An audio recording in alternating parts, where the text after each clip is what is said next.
Ladies and gentlemen, we are fresh off the heels of Money in the Bank 2023 live in London, England. We are going to discuss tonight how it held up. Did it match up well? And did the WWE actually get this right? All that and more. Let's go. Houston, we have a problem. Yes!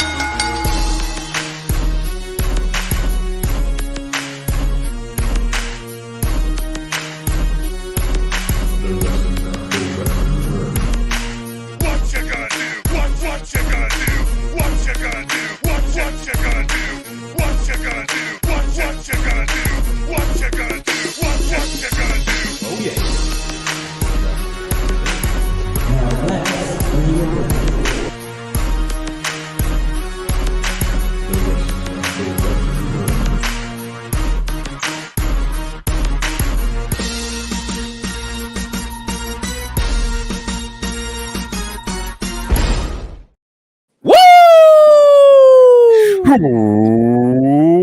Welcome to the Wrestling Rum Now podcast, where we take a deeper dive into the world of professional wrestling. Now, you can watch all of our Wrestling Rum content anytime on youtube.com/The Wrestling Rum. I did a slash because that's what I meant to do. 2 W's. Wow, that was faster than I expected. I'm your host, the realness himself, the real Dwayne Allen. He is your host, has the third brother Hugh, H to the A to the S, T to the H to the E, 3 to the R to the D. He is your host, the Jack Daddy himself, Hollywood Brian H. Brian H. Waters. And not only then the trolling guy, not just any guy, the Belt King himself, Brandon the Guy. The champs are in the building. Who will not stop hijacking my Wrestle Room tag title. You can stream and download all of our audio content on Anchor, Stitcher, Podbean, Pocket Cast. What is Pocket Cast? Do we use Pocket Cast? It's okay. We do now. It's okay. Apple Podcasts, Spotify, and Google Podcasts. You can watch us and subscribe to our Twitch channel at The Wrestling Realm.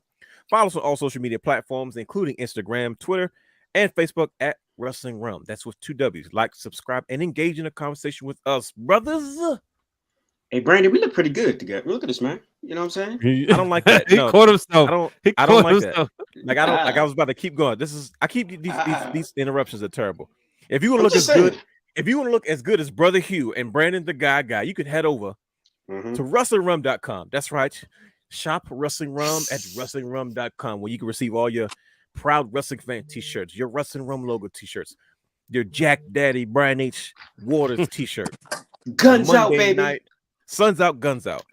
All of our wrestling merchandise, you can find it at WrestlingRum.com.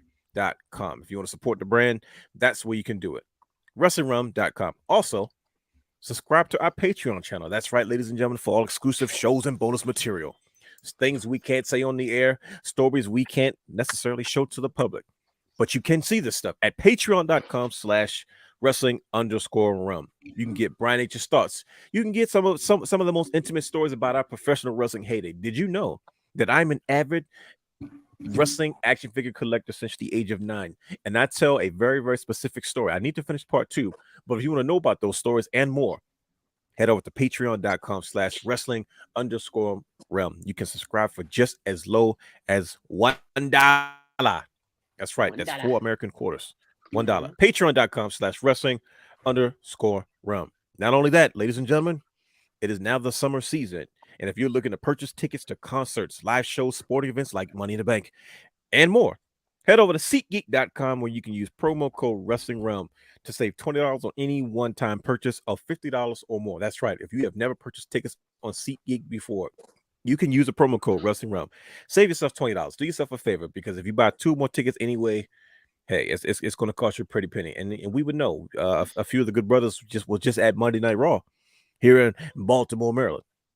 So SeatGeek.com, $20 off your purchase by using promo code Wrestling Realm. Championship culture was live and in full effect. You had a very, very special one. That's right, ladies and gentlemen. If you're not familiar with the championship culture, Brother Brandon the Guy, the Belt King himself, has an amazing show where he takes a deeper dive into the championship culture of professional wrestling and how it relates to us fans. He had a very, very special show this week. And we want you to head over to youtube.com/The Wrestling Realm to check out the championship culture playlist. Brother Brandon, you want to tell the people what you talked about this week on championship culture? Absolutely. So yesterday on Here we go. Why is he holding up? Oh, I'm He has sorry. my Did you say 2 belts. He has Brandon. he Talking about has he championship has my title. It's mine.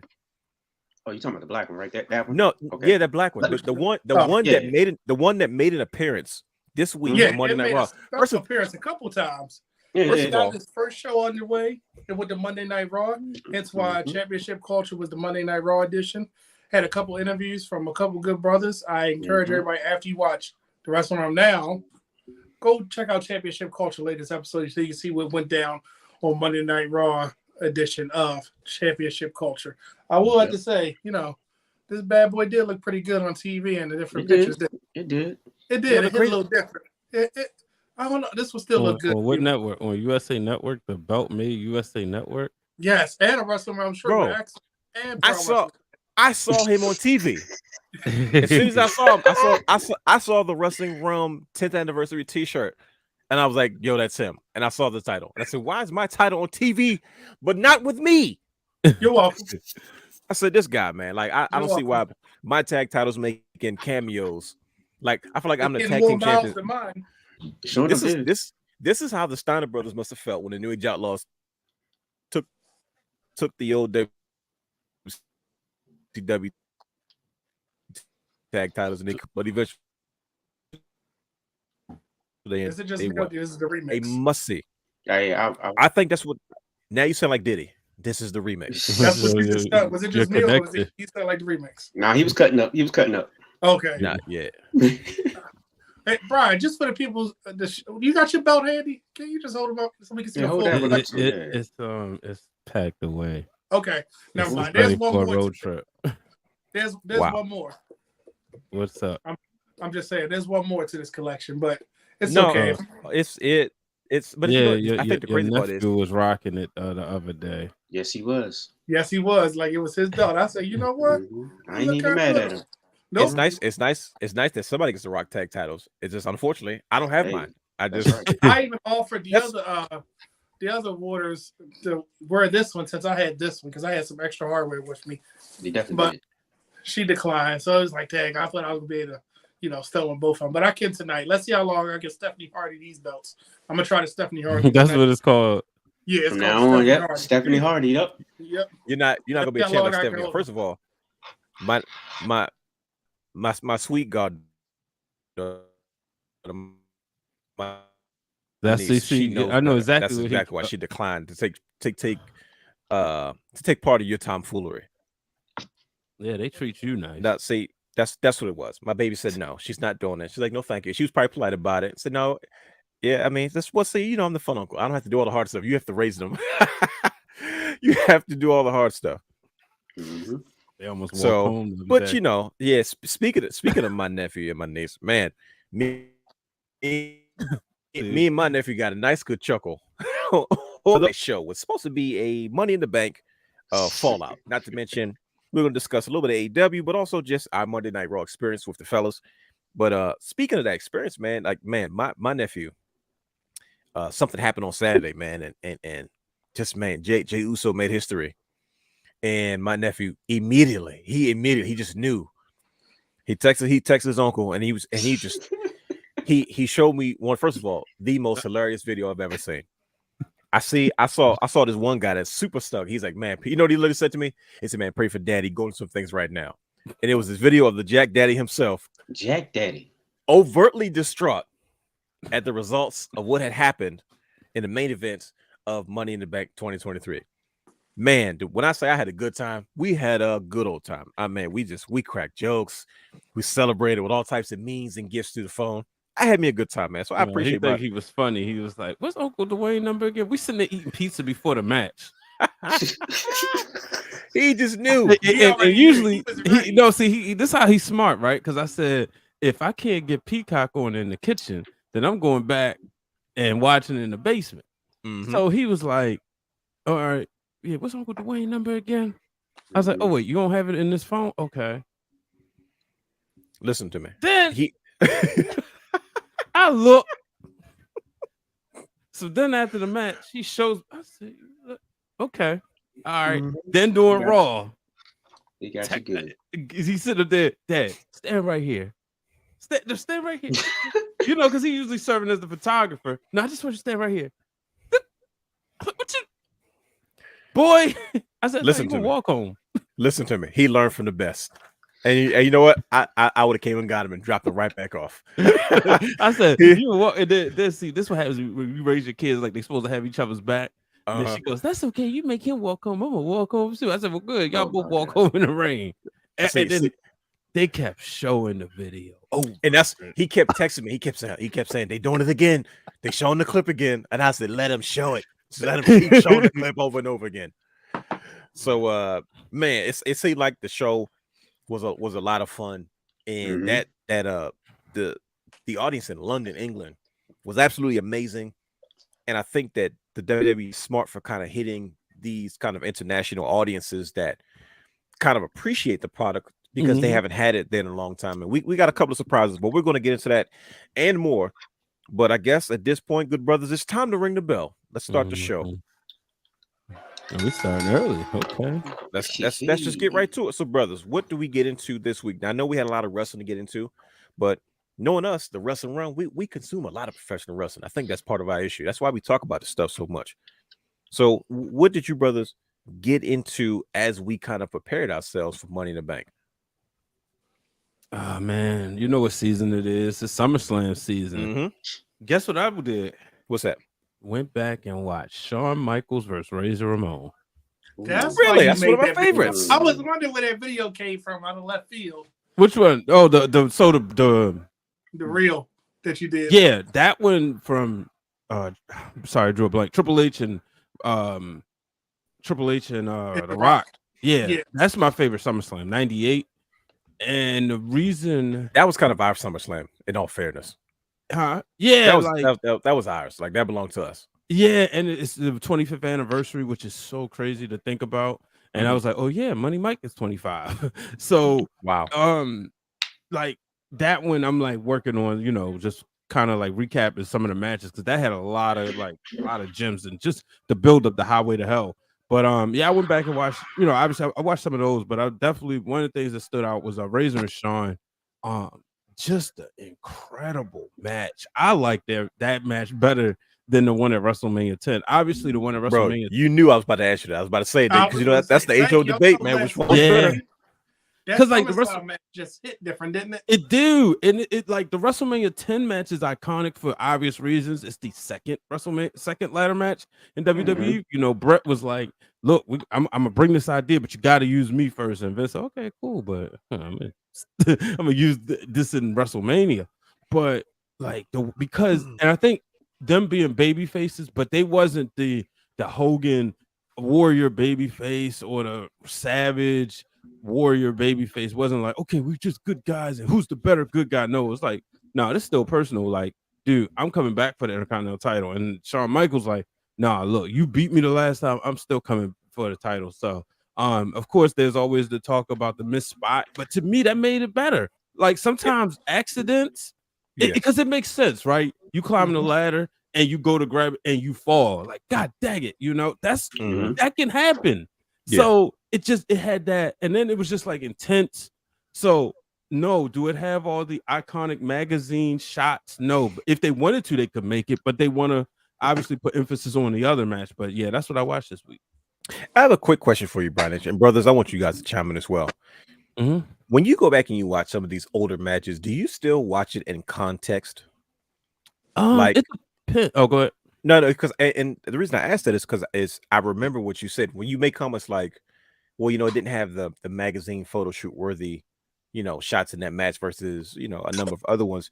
It's like when I hear that, it's crazy because it's like, man, I didn't see anything wrong with it. It's because when I saw it, you know, I was a kid and I literally saw my favorite wrestler. You know, I was him and my favorite wrestler was Bret Hart, Shawn Michaels. So I saw my favorite wrestler in this crazy ladder match in my favorite Shawn Michaels pants. And I was like, and that's all I cared about. Like I enjoyed your favorite Shawn Michaels pants? My favorite Shawn Michaels blue pants. ones. Wait, you talking about with the blue ones? Yeah, the blue ones. Okay, they're technically my teal. Second favorite. Oh, what's the first? Is the white version of that, the white with the pink hearts. He didn't wear it often. He wore it like on Raw. He wore it, you know, but that was most of his pay-per-view pants he only wore like once. It feel like he might have worn more than once, but like when Chalkline puts the stuff out, like I remember one time, TJ Perkins, they was like, "Can you guess?" And he like guessed all of them, like spot on. Like that's something like only you, him, and Corey can do. Of course, and like for majority of his championship titles, he wore like a gold version of it, like white and gold version of his famous trunks. But that style is my favorite style with the zebra stripes and the hearts and stuff like that. So, but I look at it today and I'm just like, bro, I still don't see the problem with it, even after the critiques and watching it 1,000 times and looking at different eyes because we've grown. And I'm like, I wonder if anybody else still watches stuff in the context in which they first saw it, or do they say, it doesn't look the same to me now as I get older. So I never try to look at myself as a wrestling critic. I never, like y'all know me. I don't care about 5-star matches. I care about moments, right? There you go. Like, of course. It did the match. Because like somebody else is going to rate something else, right? But like right now, I got SummerSlam 2000 on, and it's X-Pac versus Road Dogg, and they both was like, this like at that end they trying to keep DX together, but they not. Like they were like literally splitting apart. Only they was gonna come back later, but like I'm not sitting there like, okay, he should have did a headlock takedown.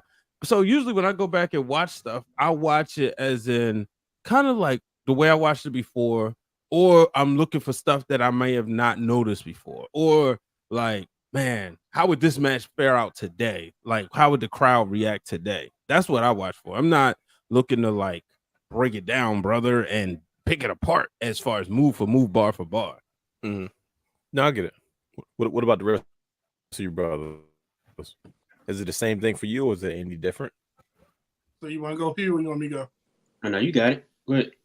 So it's you asked the bell guy. So it always takes me back to that moment because, like, when I watch certain things, it always takes me back. And I want to say every match has a story, like every belt has a story. But when I watch the older matches, it always takes me back to that moment when I was watching it.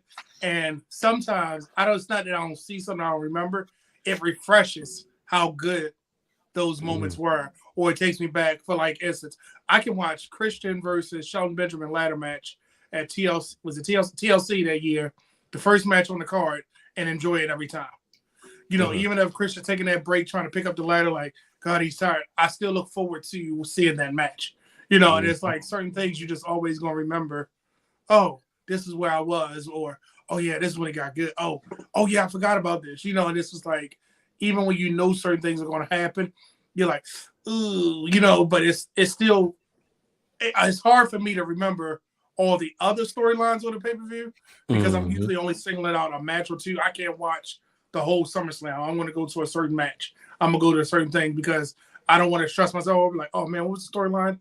Oh, Jericho spilled coffee. Okay, that's why they're fighting. No, I'm not worried about that. I'm worried about the good match. And that's how I look at it. So it still has the same impact, if not more. And then to find out like some of the backstory behind it, like especially after wrestler was hurt, or like Kurt Angle and Shane, when they was like, Kurt actually probably had a concussion. He was knocked out. And he told Shane, no, throw me again. And it was like, I mean, Shane had the concussion, right? Or Shane was knocked out and he said, no, throw me a break. Knowing that, you're like, holy crap, this man went through what? Just to entertain us? Right? It's those type of things. That's what I see when I watch I don't want to say older matches, but the classics.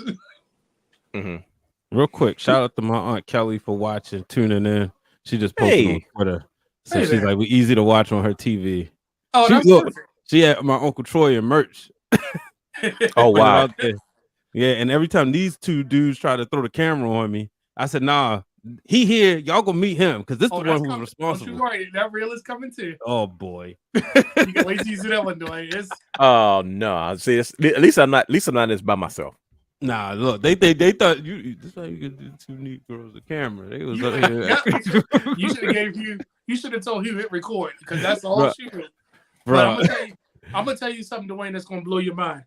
I'm gonna send you this video clip because I'm a YouTube fanatic, right? Oh yeah, I noticed. I went on when I watched, I'll go down rabbit holes on YouTube, and I found this awesome video to remind me about Eli Drake. That man went through some stuff in TNA. Yeah, he did. I forgot how much it was because it was spread out over that time. Right. That man went through a lot, and to Mhm. get one title reign that really didn't matter because Austin Aries pinned him in 5 seconds. Oh, that's Yeah, man. right. Yeah. Him and Scott Steiner were tag team champions. He was paired with Chris Masters. He was paired with Titus. He was with Drew McIntyre at first. Remember, they were the stand up for wrestling or something. It was a faction, and it was like, this man. They just didn't want to give him a microphone.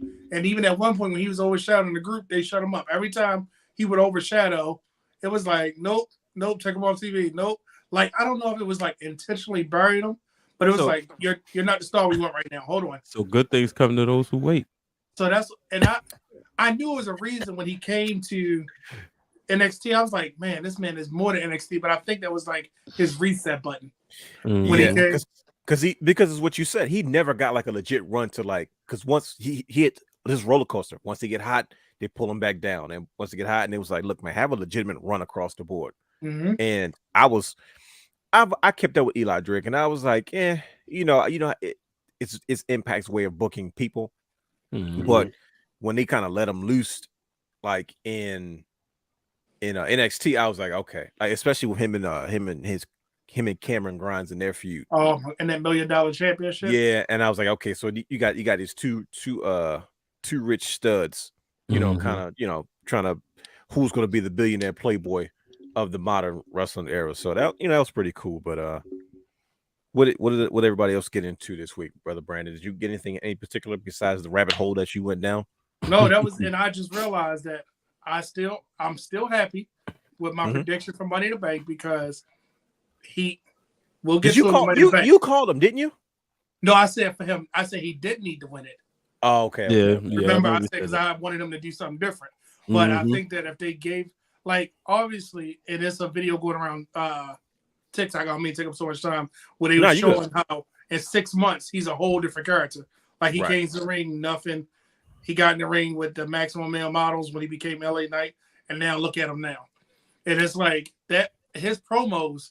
Everybody keeps saying he's very Rock-like. I feel like he's Rock and Stone Cold at the same time. Yeah, Carlos saying that. Yeah, I mean, I just think he's him. I see what you're saying. He's not trying to be anybody. He's just being himself. We will definitely get into that. I'm telling you, man. Hold on, I got a question. Yeah, go ahead. Because SummerSlam 2000 is on. Ooh. Did y'all thank Trish today? No, I didn't. Thank you, Trish. That's another thing my nephew told me. He was a little disappointed in you, man. Why? Because Trish Stratus came out. Was it Monday? Yeah. And he was like, "Wait a minute, she insulted the hometown." She definitely did. Yeah, she did. And Brian H, you agreed with her. He was like, Dad, he said, text me, I was like, Dad, what are you doing? Like, she just insulted the hometown. He told me, he's like, I can't believe you just did that. I'm texting Uncle Dwayne right now. Bro, he was so disappointed. He said, can you believe that? I just don't understand how she had a doctor's appointment at like 10 o'clock at night. She broke her face. That's why. She broke her face. She broke that face. The face, the not whole that face. Nose, not that chin. She broke her face. And it's funny. I wait to see. There's a Russell Talk that I watch. They were doing a recap on Raw. They say, yeah, Drew McIntyre said he wanted to go get some beers, and then Matt Riddle said he's going to Timmy's. I was like, it's called Jimmy's. I thought he said Jimmy's. I thought he said no, Jimmy's. but the person heard Timmy's. Think about it, if you're not from Baltimore, you celebrity. He's like, yeah, he wants some Timmy's, and I was like, it's called Jimmy's. Wow. I just went there Friday, and I was a little disappointed in the seafood club I had, but that's a different story. Well, man, you got to stick to the steak, even though it's a seafood spot. Nah, exactly. I know, but nah. And shout out to Uncle Rob though. Rob Parker was here this last week. Oh, so, really? Yeah, he told me, come on out with me. Oh, guess who? Bimbry. Matter of fact,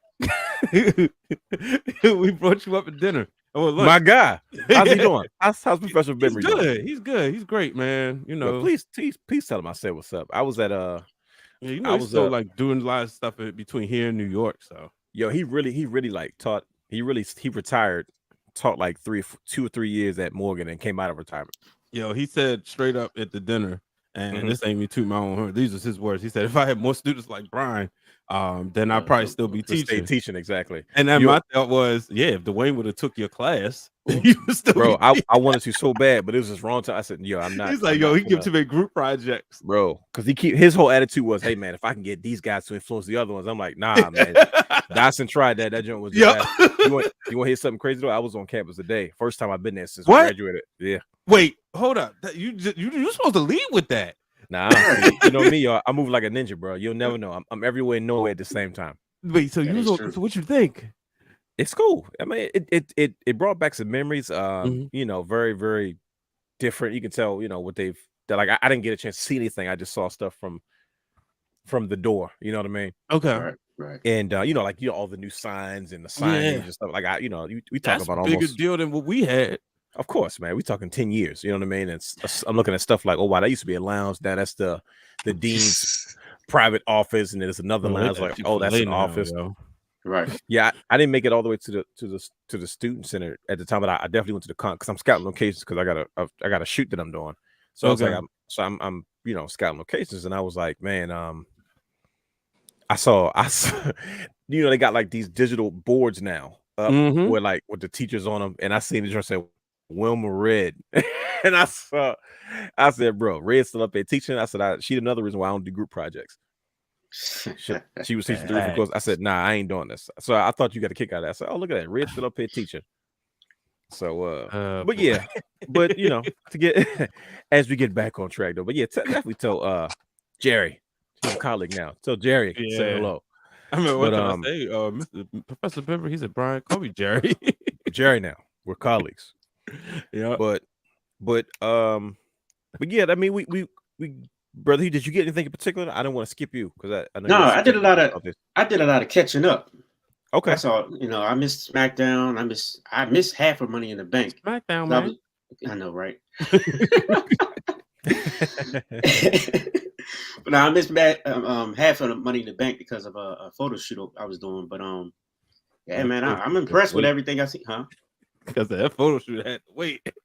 Oh, nah, bro. I'm joking, yo. I'm joking. Nah. Yeah, you big joke, you big wildin'. He's back. I was gonna burn you up if you know because you had a little tank top on with your little shoulders out and all, but that's cool. I'll let you chill. It was good to see you though. It was good to see you Monday though. It was good to see you. I started to get your autograph. No, yo. I started to get your autograph, man. I was gonna blow you up. Bro, big time, man. I know one thing. If I was if I would have saw you in person from a distance, I would have ran to you like, oh my god, it's Brian H. I would have hey, and it did that fam too, fam from Black Wrestling. Right between the three of them, yo, and it just kept egging. Oh, it's a video. Don't worry. Oh yeah, definitely is. We did it on Instagram. We did one on Instagram live. I think it was it was on live. Yeah, go check out the Wrestler Realm Instagram page. You'll see one of the lives where we ran up. Look. I had to drag Troy in the video. I was like, nah, you responsible for all this. That is true. He tried to deflect it. You tried to deflect. Hey man, that's called recognizing what you know where you come from. And then his wife ran. She was like, nah, you ain't getting me on here. Can I ask you a question? She definitely she was like, nope. She got up from the table and was like, nope. I ain't never seen her run so fast. Yeah, question? She saw a phone coming towards her. She's like, nope. She moved quick. Head behind me. I say, look, hey, I can't hide you. Can I ask you a question? Why did you recognize where you came from when Trish Stratus came out there and she insulted the Baltimoreans and you told your son, man, whatever, Trish comes first for everything. Look, they, you know, I mean, because I want to go to Canada. I mean, she just said, I mean, all Bro, she said, you are Captain Baltimore. But go ahead. She no, said go ahead. The dump, but it did kind of smell a little bad on Monday. You know, the rain and the precipitation. You know. So, oh yeah, no, yeah, definitely. She wasn't wrong. No, sure, no, the precipitation. Yeah, no doubt. That'll get you every single time. But it sounds like you guys enjoyed your Monday Night Raw experience. We'll definitely get into that. But I caught up on some AEW, of course. You know, because I'm saying positive things about AEW now. You know, I'm adding them to my repertoire. You know, it's okay. You know, it's all right now, man. You okay? So like, so I got a chance to watch AEW Collision. Not specifically the show itself, like, but it was the thing that stood out to me the most was Roderick Strong and Samoa Joe. It did. I enjoyed matchups like that, especially on AEW's big stage, because it's like they're reunion matches for me, right? Yeah. And they're the matches that didn't get like Roderick Strong and Samoa Joe faced off in TNA like years ago. You know what I mean? Okay. But to see those guys kind of get that platform on up, it's AEW is a big stage. You know, it's a national stage. It's like, good. I'm okay with this. You know, so I enjoyed that. But I definitely watch a lot of. I watch AEW today. I watch Dynamite. I got a kick out of MJF and Adam Cole being these tag partners in this concept they have where, you know, you kind of draw a name and mixed tag situation, which is what I think that's creative and fun. And just MJF is ridiculous, man. He is just that good. Him and Adam Cole, that chemistry playing off each other. They remind me of like Eddie Guerrero and Batista, where it's like you kind of don't know how to, like, they were supposed to be enemies and they were beefing at one point, but then you never know, they might end up turning to one of those odd couple tag teams. So I got a message for Jack Perry. Your days are numbered, kid. Ooh, that's how you feel. I'm telling you, my man Hook almost got him tonight. He hopped out the SUV. He was looking to the left, to the right, running his mouth again, man. My man Hook was on his heels and he got out of there again. So I'm telling you, it's only a matter of time before my guy Hook gets his hooks, no pun intended. Oh, speaking of AEW, Fight Forever, the video game. The No Mercy remake. Yeah, it's a video up there on Twitch of me playing. I'll have to say, I want y'all to play it because y'all played No Mercy. Y'all put a lot of time into it. You know, I was a more newer No Mercy fan, but I enjoy it. What you have, like, I tell people, don't think of it as comparing WWE versus AEW. Same way you do with the product or whatever. Same way with the video game. It's really cool. It's very pick up and play friendly. Yeah, where that's reminiscent. Yep. Yeah, WWE 2K, you kind of want to do the training mode. This one you probably should, just if you used to like by habit pressing certain buttons. But like you know, I've been playing it, you know, over the weekend, played the day while I was sitting under the dryer. So that helped. And it's a lot of fun. The story mode is pretty cool. It's not the typical. He got his hair done today. Oh yeah. Shout out to my sister. He just knows that he just jumped into it. Yeah, my bad.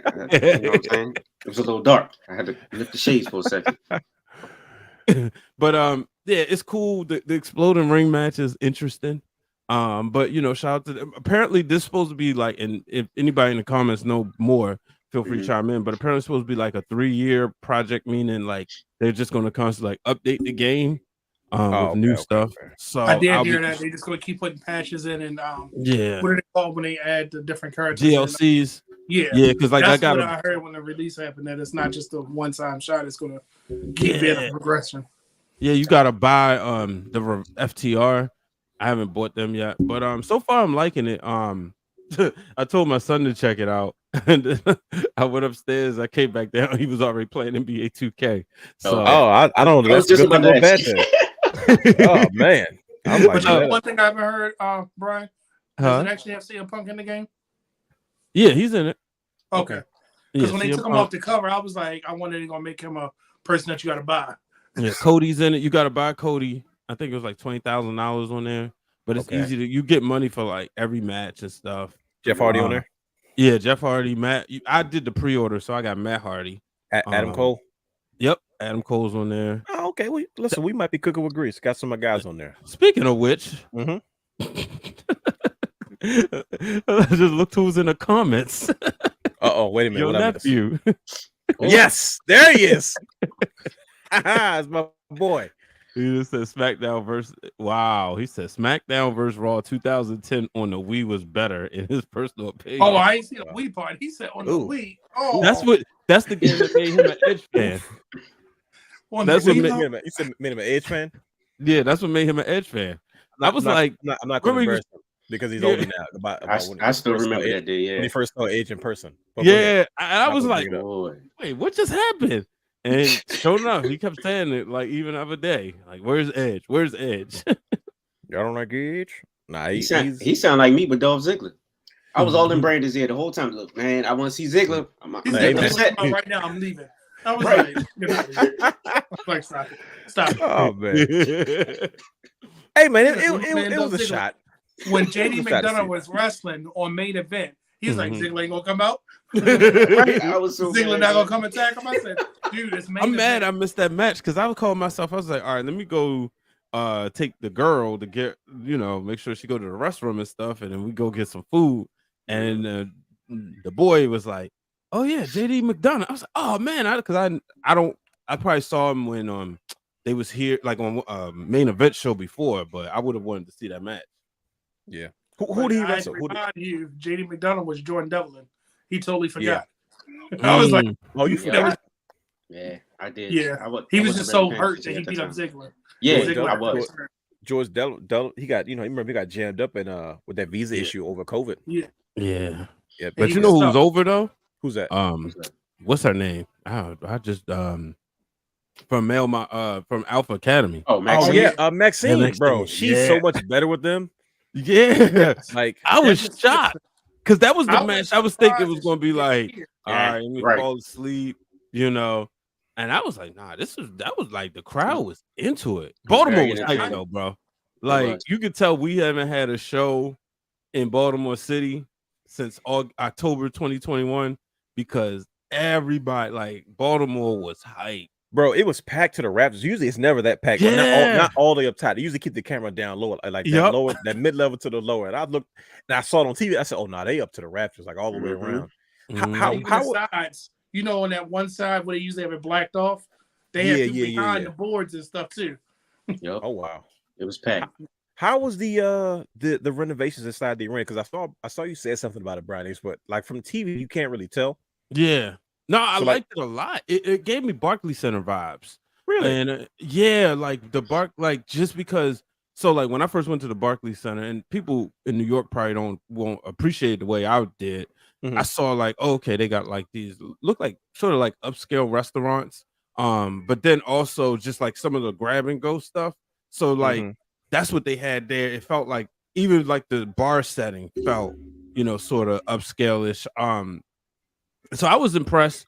Now mind you, even going to crypto this year for the first time, it was like, okay, like obviously it's not on the same level, but to me, the way the vending presentation is better than Capital One. And I'm comparing that to like, because that's in proximity.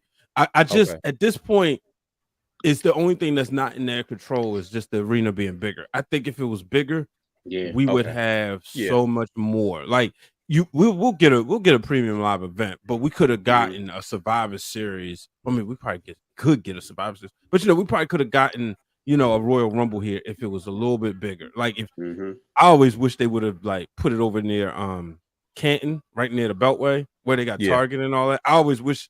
Like, exactly. Hey, but then space over there. But then the train is right there. Oh, so shoot, that traffic, yeah. Then I'm like, y'all should just put in Owens Mills, and just build it as Baltimore. But I know they want to have revenue in the city. But that's what it is. Gentrification. Yeah, but it was I enjoyed, and that's where the sections that I went to. Like I was in the ones, so like being able to go over there and just see, like I said, the grab and go. The food was, it's arena food, but shout out to the I don't Mm-hmm. mind arena food. Yeah, the guy there, he had two cute kids. He gave me popcorn, so he was like, "Yeah." I was like, "Oh man, always the money makers." Yeah, but man, it's like I said, it sounds like you guys enjoyed your time there. I distraught that I couldn't be there, but it's crazy that my tag title was there. But he stole the show. No, it's clearly like it was definitely on Dolph Ziggler vibes. Yeah, straight up. Your tag title was there. Your logos was there. You was in the building. I felt like I was there. We got the first picture from the guy with the CFG right, arena. like you guys made the CFG Arena Instagram page. Like they got a blue check. I was like, oh, check these dudes out. You know what happened, man? He saw a bunch of superstars, and he was just like, "Hey, obviously, I got to get a picture, bro." Now. Obviously, I said, oh yeah, I showed everybody. I said, oh, my guys are big time. Look, that's when I was like, yo, that's my belt. Oh my god! I said, yo, not the city belt, my belt. I said, yo, that's my title. So I was like, oh man, I feel like I got man. But a lot of people got at Money in the Bank. Let's cut to the chase, good brothers. I'm gonna put this on the screen now. Here it goes. Here's the $1 million question: did they get it right? Yes. Freaking Yes. Okay, Yes. Brother Yeah. Hugh. Yes. Yeah, man. Yeah. All right, all right. They had so let's- many options. It was like, hey, they had no choice but to get it right. Let's get the freak into it, gentlemen. Let's go. Damian Priest wins the men's. There it is. There's the bell. Damian Priest wins the men's Money in the Bank briefcase, the contract inside. Io Sky wins the women's briefcase, Money in the Bank contract inside. How did you guys enjoy that match in particular? And I'm referring, we're going to talk about both of them at the same time with men's and women because I don't like the separation of the two. You know, so I honestly liked one over the other. Not for any particular reason. I just liked it better than the other one. But overall, did these matches live up to what Money in the Bank is supposed to be every year when it comes to, you know, how we view this pay-per-view, especially overseas in London, England? Anybody jump in? Let the world know. Well, I'm gonna say this about the women one. It lived up to it, but I feel like they have more world champions in their match than the men's. So it kind of like tipped the scale because it's like, do I really want Bayley, Becky, or Trish to win? When I thought about it, when you got these other up-and-coming stars, because when you look at the men's, they only have former NXT world champions in the match. So it was kind of like I wanted Trish to win so bad, but I was like, I'm good with Io because she did something to Bayley to win. So I was like, that's what I want. And then the press conference was hilarious afterwards because I'm like, they really going to do this lay cool thing? Oh, we both won. So it's spinning off something else for us. But I'm just saying, I feel like with those three superstars in it, that's former world champions, it kind of like, okay, they had to be in it. You know what I mean? Versus the men, where it's just like the men's was just a good match from start to finish. The women was entertaining, but those ladders was the MVP. Them ladders, they held up, boy. Yeah. And I'm telling you this, I'm so happy we did not get a cash in for the women. It was perfect. Yeah. You know, when I realized that, like I said last week, I said, oh, wait a minute. There's a women's match here. And you know, we'll fix it. Watch this. No women match. No, I'm sorry. Problem solved. Yeah, but even then I was like, wait a minute. Nah, the tag titles going first. So yeah, we good tonight. But she will hold at least till Monday. Yeah, and because it's on Saturday, it's more than 24 hours, so it's not another Nikki Cross situation. But I just knew she was going. I was like, this Monday Night Raw match was going a little bit too long. I said, I hope something don't happen. He'll come down. Right. I was like, hold it. I need you to hold this belt. It's more story when you hold the belt. I mean, holding the briefcase. But I loved it. I loved the match. Both of them. I love Damian Priest winning. That's what I called. I just so you called Damian Priest. Yep. I knew somebody did. Yeah, because I just felt that, you know, sometimes there's always like that person that's like gaining momentum. Then there's that person who's kind of like they hit. I don't want to say a peak, but it's like they kind of flatlining and then they about to go to the next level. That was Liv Morgan last year. Like Liv kept getting chance to chance, and then she kept floating. But once she got the briefcase, boom, she was a champion. So I felt like with Priest, because of everything that was happening with the Judgment Day, and you've been establishing them, I was like, oh yeah, it's time. And then like everybody's mad at like Triple H saying good things come to those who wait, and he's talking about LA Knight. It's the same thing goes for Damian Priest. This guy been sitting doing whatever they asked him to do, you know, from teaming with Bad Bunny, and I even think he said like he was responsible. Like that, like Bad Bunny had to be good, or else it would have hurt him in the tag match. Then you know, having a semi-main event with Bad Bunny and doing a job for him, you know. So you know, 2 back-to-back years not having a WrestleMania match. So overall, like he's been waiting his turn, being patient, and I think with this world title, this is a great opportunity.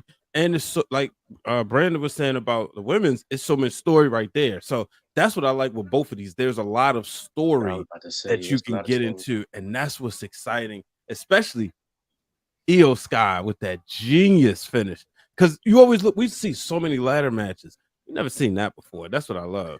It was perfect. But she did it so smooth too. Like you didn't even expect it. It looked natural because it was like, oh, it's you know how like some things like, oh, that looks believable. I would have done the same thing. And I was like, oh, that's smart. It was just, it didn't look like it was forced. It didn't look like it was set up as a spot. It was a genuine surprise when I saw it. But yeah, I mean, I was about to ask why did Damian Priest won, but Brian H already broke it down. That's what he does. Catch you breaking down with Brian H on patreon.com/wrestling_realm. But yeah, it's when you put it that way, I guess it makes that much more sense. And I think now that I think about it, and you put it that way with that match he had in Puerto Rico with Bad Bunny at Backlash, I'm like, man, that might have been the moment that kind of solidified it for him. When you can take a loss, but you look good in the loss, it doesn't hurt you. Yep. But now everybody watched it. Brother Hugh, did you like one over the other? So if you had to choose one that you preferred over the other, did it come down to that, or did you look at them both equally the same? Spot wise, I like the men's match. Okay. But storyline wise, definitely the women's. Overall, I'm definitely going to women's. Yeah, the women's, it was everything, man. Like Brian said, that ending was awesome. Like I definitely wasn't expecting that, and I called it. My girl Io, she won it.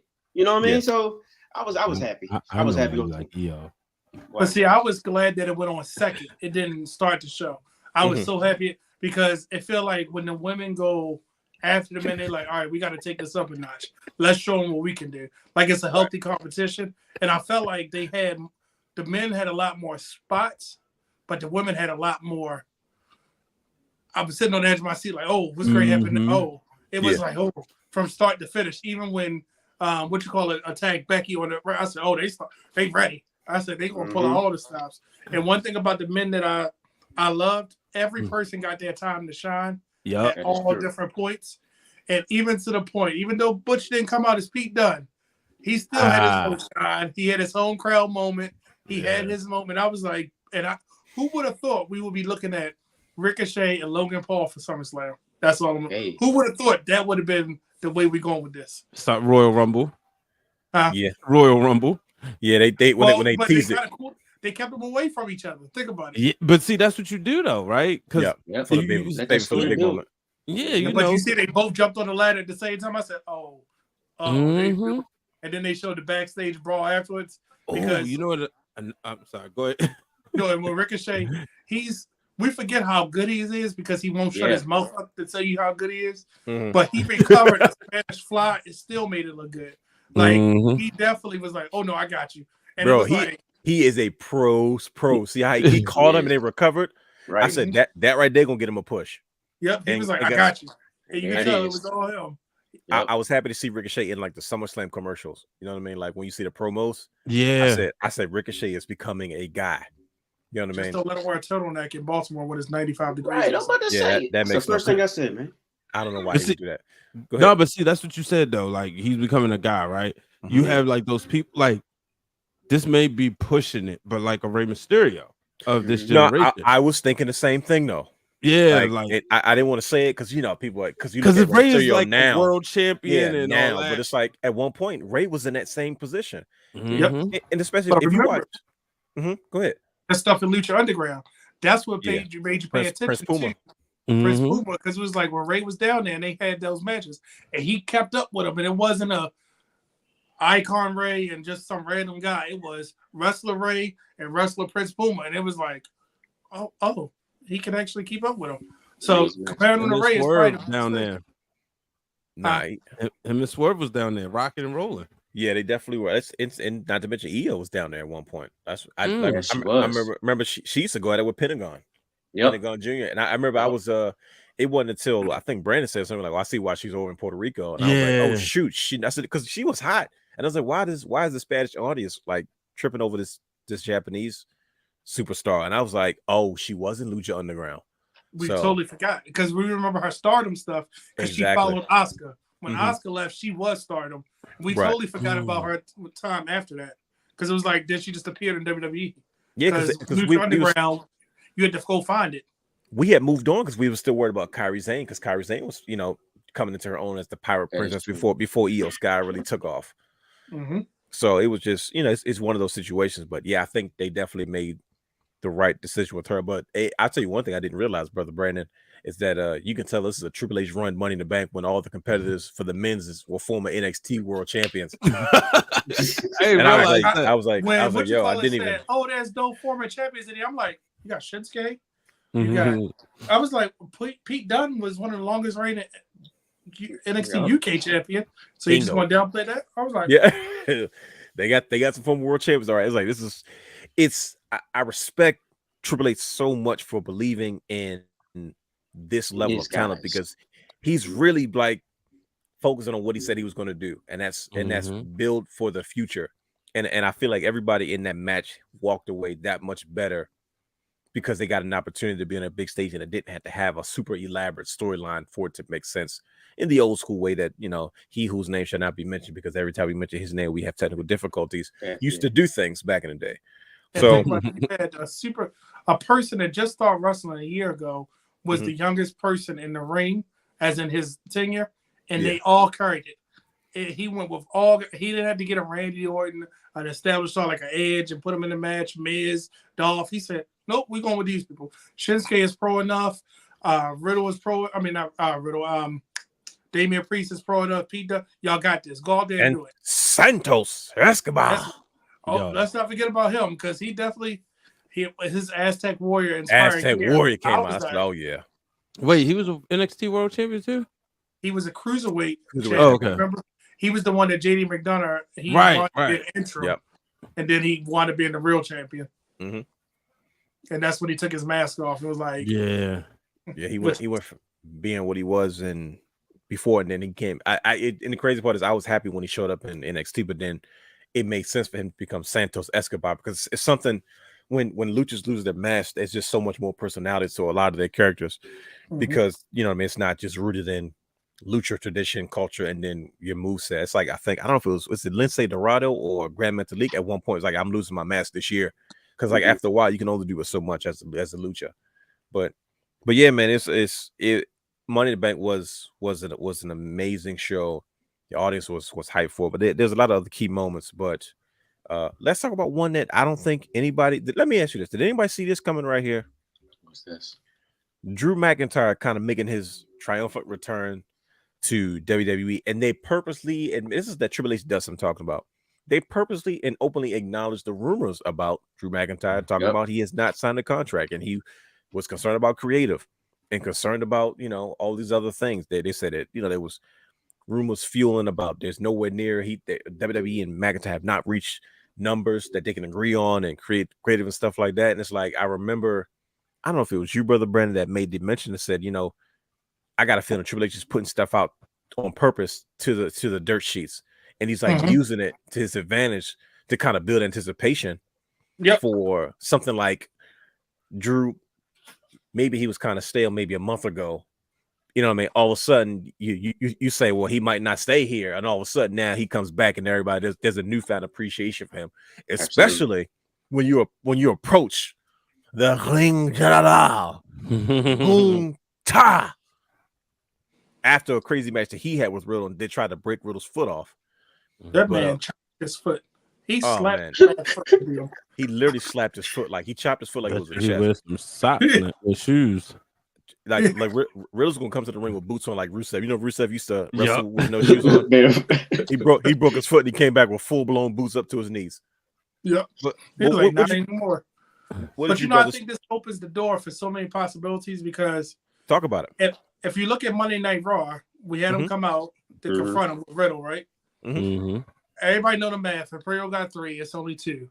We're going to see Randy before SummerSlam. Are you betting on that? Are you really running with that right now? Because think about all the rumors that we heard about Drew. The rumors has been out, and other people have been speaking about Randy, and he's healthy, he's not. He's healthy, he's coming back, he's cleared. Everybody's talking all this buzz. So I think it's one of those Triple H things, dropping it so that way, why not? Why not have them 3 versus Imperium before you do a singles match? Why you? Well, yeah. Hey, look, I guess it's not a bad book. What about you, Brian H? How do you feel about Drew coming back? Love it. I like, with Gunther, you want to see him in matches that's kind of like believable that he can lose. That's the thing. And right here, just him and Drew, look at them on like one-on-one. Like that's like that's like 2 titans. That's a main event somewhere. Yeah, like honestly. For real, in another universe, that's the world title match. If I was I was getting about ready to to say say, that. if we look at a wrestling poster right now and you see both those behemoths on the card, Mhm. there's no way in the world you think that this is for an IC title match. Exactly. Yeah. But it's going to be so many things at stake. The Honky Tonk record, the IC title. Can Drew get the title back from when he was the chosen one? You know, it's going to be so many stakes built around it. And Drew and he said it. He hasn't won a championship with the live crowd. Right. And that's what he's looking forward to. He has Right. it. Oh, Nah, you know, when I sat down with him at WrestleMania weekend, and that was the thing. He was like, I didn't get a chance to win it, and I want to win the title here, and be Gunther and Sheamus, but he didn't get that opportunity. So like, this is something. This is like, and this is prestigious because at the end of the day, he's a top guy. He is solidified. I was about to say, yeah. Main event player. Main event player, first ballot Hall of Famer. Easy. The poster guy for in the leaving. ring and outside the ring. Yep. My bad. Yeah, like just to show, like, okay, you get so much, it doesn't work. Go clean your act up on the indies, reinvent yourself, or fine tune it and come back. That is Drew McIntyre. 200 pounds of muscle. He definitely had a lot of because you look at Drew Galloway stuff in TNA. I'm like, wait a minute, he wasn't as. I felt like he was bigger than he was before, but he wasn't as jacked as he was by the time he came back as the Scottish psychopath. And I loved them putting him on NXT. He didn't need it per se, but it was like a perfect transition, like a welcome back. So disappointed he got hurt because remember he got hurt and then he went straight to the main roster. Right. Yep. That's right. Remember he had to relinquish the title. What's his name? Took it from him. Adam Cole, right? No, Andrade. Because when he went down, isn't that when Undisputed Era debuted? They jumped him. Okay. Yes. Adam Cole did. That's what Adam Cole did, right? Adam Cole had I think Kyle O'Reilly had signed NXT first, but then Adam Cole and Bobby Fish showed up. No, Roderick was there first. Roderick was there first. There you go. Because he was just wrestling by himself. Because he wasn't special. He wasn't part of Undisputed Era first. Like he was. Correct. Yeah. But yeah, I mean, I literally remember like it was yesterday. But to have Drew in this spot once again, brother Hugh, what do you think about Drew kind of matching up with Gunther at this point of his career? It was perfectly planned.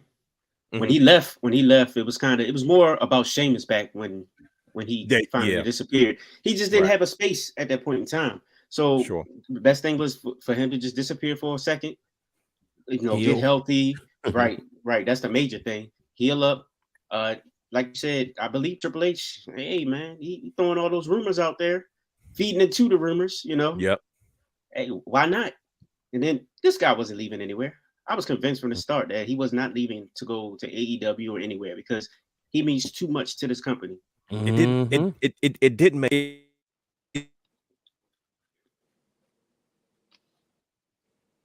Hold on 1 second. My mic went out. I'm about to make a good point. It's gonna be a good one. Hold on. You guys hear me, right? While he's doing that, do you think he's going to get it happened when it's live? Do you think he's going to win, or you think Gunther holds it? I think this begins a feud. I think this is the beginning of the end for Gunther. It's because and this is Gunther's, to me. This is his final level before he gets elevated. There's no shame in losing this space to move on to the next space. You know what I mean? I think he drops it at Survivor Series. I think once he eventually beats Honky's record, I think once that's solidified, he has nothing else left to prove. What exactly is that? I don't know. That's a. I'll look it up real quick because I looked it up once. It's close. Okay. But 454 days. Okay, there it is. That was quick. Okay. But one thing about Drew Mac, here's everybody was like, "Oh, that makes no sense. He's back to the mid card." Like, now here's what doesn't make any sense to me. The IC title doesn't necessarily mean you're in the mid card. It just means you're not the world champion. Yeah. Because I've always been an advocate for main event players holding that title. Yes, sir. You know what I mean? Not just, oh, this is the title, the stepping stone belt. Like there's a time and a place for that era. You know what I mean? Like think about it. You had an era where it was for the Carlitos and the Shelton Benjamins and the Randy Ortons, and that was kind of like, okay, cool, you've mastered this part, and the edge is in early on. But it's like you look at it, you get to a point where you have a guy like Gunther that carries that title like it was like when Macho Man held the title. You didn't say that Macho Man was the Intercontinental World Heavyweight Champion. The only difference was he wasn't Hogan. He wasn't the main guy. But it doesn't mean but Macho Man was always, no one ever said Macho Man was a mid-card guy. Nobody ever said that. He was always a main event player. You know what I mean? And I think, man, this is a feud and matchup that's going to mean something, because at the point, like Gunther is at the point was like, yo, who else is there left for him to really literally go to toe-to-toe with? He could potentially drop that title to and then move on. And at this point, him losing that title is not going to hurt him. It's because he's made to look strong, but yet he's not vulnerable. No, excuse me. He's made to look strong, but yet he is vulnerable. Like Roman does it perfectly now, right? Where Roman was almost about to lose for almost 6 months straight. He just kept winning somehow, but he didn't look like he was dominant. He wasn't beating everybody up like, oh, look at me, I'm strong, man, I'm beating everybody. No, like he was supposed to lose a lot of those times. And even Gunther, there's a lot of times when you see him selling, it's like, oh yeah, this dude might, if you catch him slip, it's like the same way Ilya Dragunov beat him. He caught him slipping. Right. So now you have a guy like Drew McIntyre. They get a one-on-one feud. I think it's great for both of them. I would love to see Drew have an IC title run. It's because the IC title will continue to be elevated. That is a main event title now. You know what I mean? Like it's truly in its true prestige for all that it was. But we had a lot of other September things. 7th is the date for him to pass Honky Tonk record. What day? September 7th. Oh yeah. Okay. Well, that's not too far away. 390. If this is day 390 for Gunther, he got to make it till September 7th to pass Honky Tonk record. I don't think he's going to have a hard time doing that, especially he's got his goons. That's why I said I give him the Survivor Series. But one of the best entrances in wrestling. Yeah, no doubt.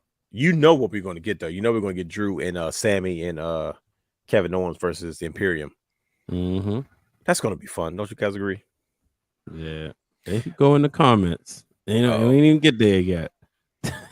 Now see, we had look he ready. Look at him. He ready. I'm telling you, listen, nephew. We gonna get to it, brother. Trust me. We had a few other surprises at Money in the Bank as well. You guys, your boy showed back up. I was about to say, anybody want to do the music?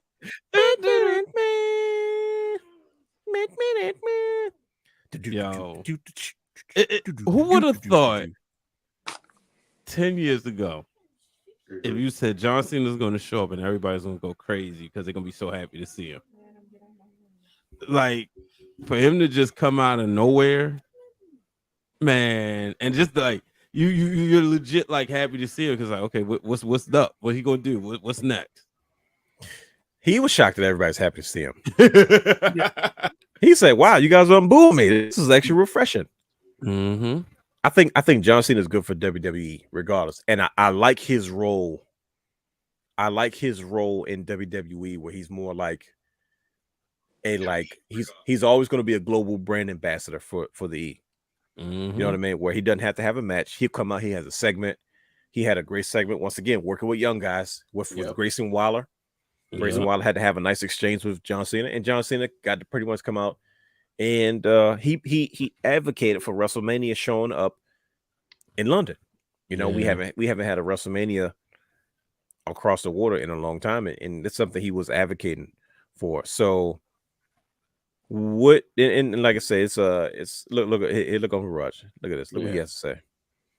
He said the only reason he was there to promote the idea WWE will hold a Mania in London because good old TK's doing it first in the big arena over there. Did he just really say that? Please tell me, Uncle Raj, I'm going to address this. Here's the difference between WWE and AEW. AEW is fresh as new, and it's kind of like taking cupcakes and throwing them against the wall, just seeing what sticks. And you say to yourself, TK's like, oh, well, that's what it's where I heard. This is what I heard. I don't know. I'm a wrestling fan. I heard they were upset. Wembley Stadium was upset with WWE because they didn't want to bring an event to Wembley. You know what I mean? Instead they opted to go to the O2 Arena, especially for like a Money in the Bank. Now, on one end, the WWE is going to sit there and say, well, it makes no sense for us to rush into this. Let's this is our first time walking into London. Let's gauge the fan reaction. Let's see what we have over here. And if it's successful, all they have to do is say the word. and then they bring their biggest superstar of all time out in John Cena to pretty much vouch for it. They were testing the waters, to testing the That's all. temperature. Yep. And it's like, it obviously is there. And the more you say, no, we don't have it. No, we don't have it. We don't have it. The more people are going to want it, and they're going to buy into it. So WWE's like, really? Do y'all really want to see it? Let's see how bad you guys really want it, because they don't want to show up and say it's not about, well, let's see if we can do it. Because look at AEW successfully selling almost 60,000 tickets to a show. And honestly, I'm not gonna say it's because it's AEW, but I think just professional wrestling fans love big stadium shows. If you look at their football teams, their soccer teams, they love stadium athletics. So why wouldn't all those wrestling fans want to come out and enjoy some wrestling at the end of the day? But that's the difference between TK and WWE. It's WWE is going to take their time and calculated business, and they'll turn down the media money for the mega size money, because this Money in the Bank was the highest grossing Money in the Bank, and I believe in WWE history. And you say, well how? Yeah, Yes. it's the highest grossing arena event in WWE history. So Like that how? passed the Clash of, like, it's up 30% from Clash of Castle. And it's like, well, how do you do that?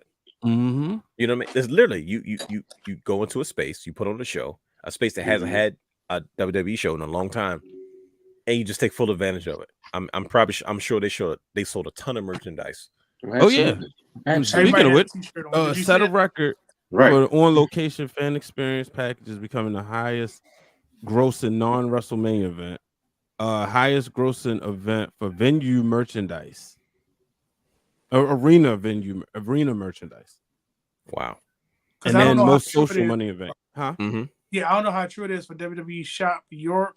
I think because a lot of people say the prices are higher and the shipping is higher. So when they got a chance to get their hands on it, I'm pretty sure the people was like, let's get as much as we can now, because it's harder for us to get this stuff.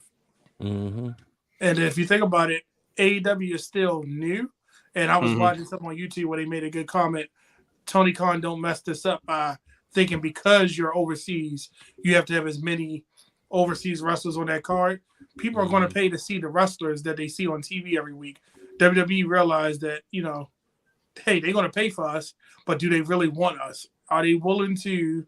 Because London will let you know whether we want you or not. But they definitely said, oh, yeah, we want you. So now the pressure is going to be back on the city, because London is a tourist attraction without WWE. Yes. So what's the benefit of them going there versus somewhere else where the city's going to pay for them to get there, give them all the tax breaks, and say, go ahead and make your money, and we're going to sell out every hotel in your surrounding area. There London you go. It's an inconvenience to them. Listen, that's the business. I like you just sound like WWEBiz.com. Like that's what he do. I mean, but like, if we're being transparent, to be honest, that's literally the difference between AEW and WWE. Is that component that Brandon, the guy just pointed out, is a key point.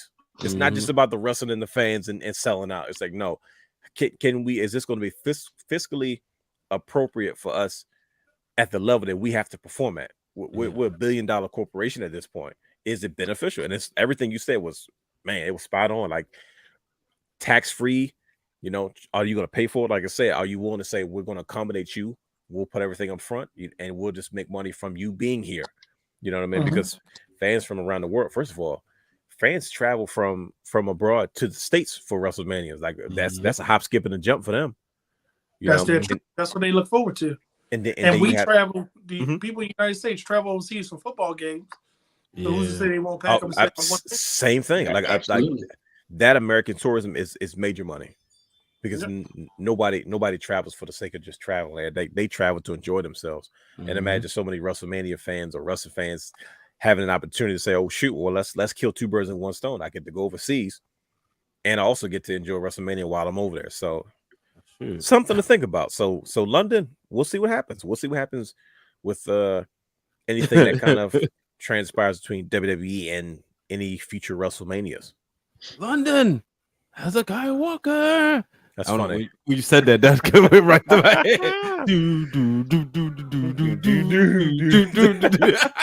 Oh, but I remember that album. You guys don't know about that. But good brothers, we are here at the point of the show. Before we go there, we forgot one. Go ahead. We forgot one thing. Woman. Go ahead. Let's And Talk we about can't let this glaze over because it went from Money in the Bank to Monday Night Raw, and we got the payoff for it when Shayna Baszler Yeah. attacked Ronda Rousey. it. It made it so much better with that promo Bro. because when Ronda came out on Monday Night Raw, and I said, "Oh gosh, she has a mic," but Shayna Baszler said, "Let me see you that embarrassment." That was the best Shayna promo Talk about it, bro. ever. I was like, and that's that Triple H. We're gonna sprinkle some realism in there for you. We're gonna throw out everything you've been thinking. Bro, When he they said best nobody wants to friends. hear you fumble over the mic, I was like, Yo, okay.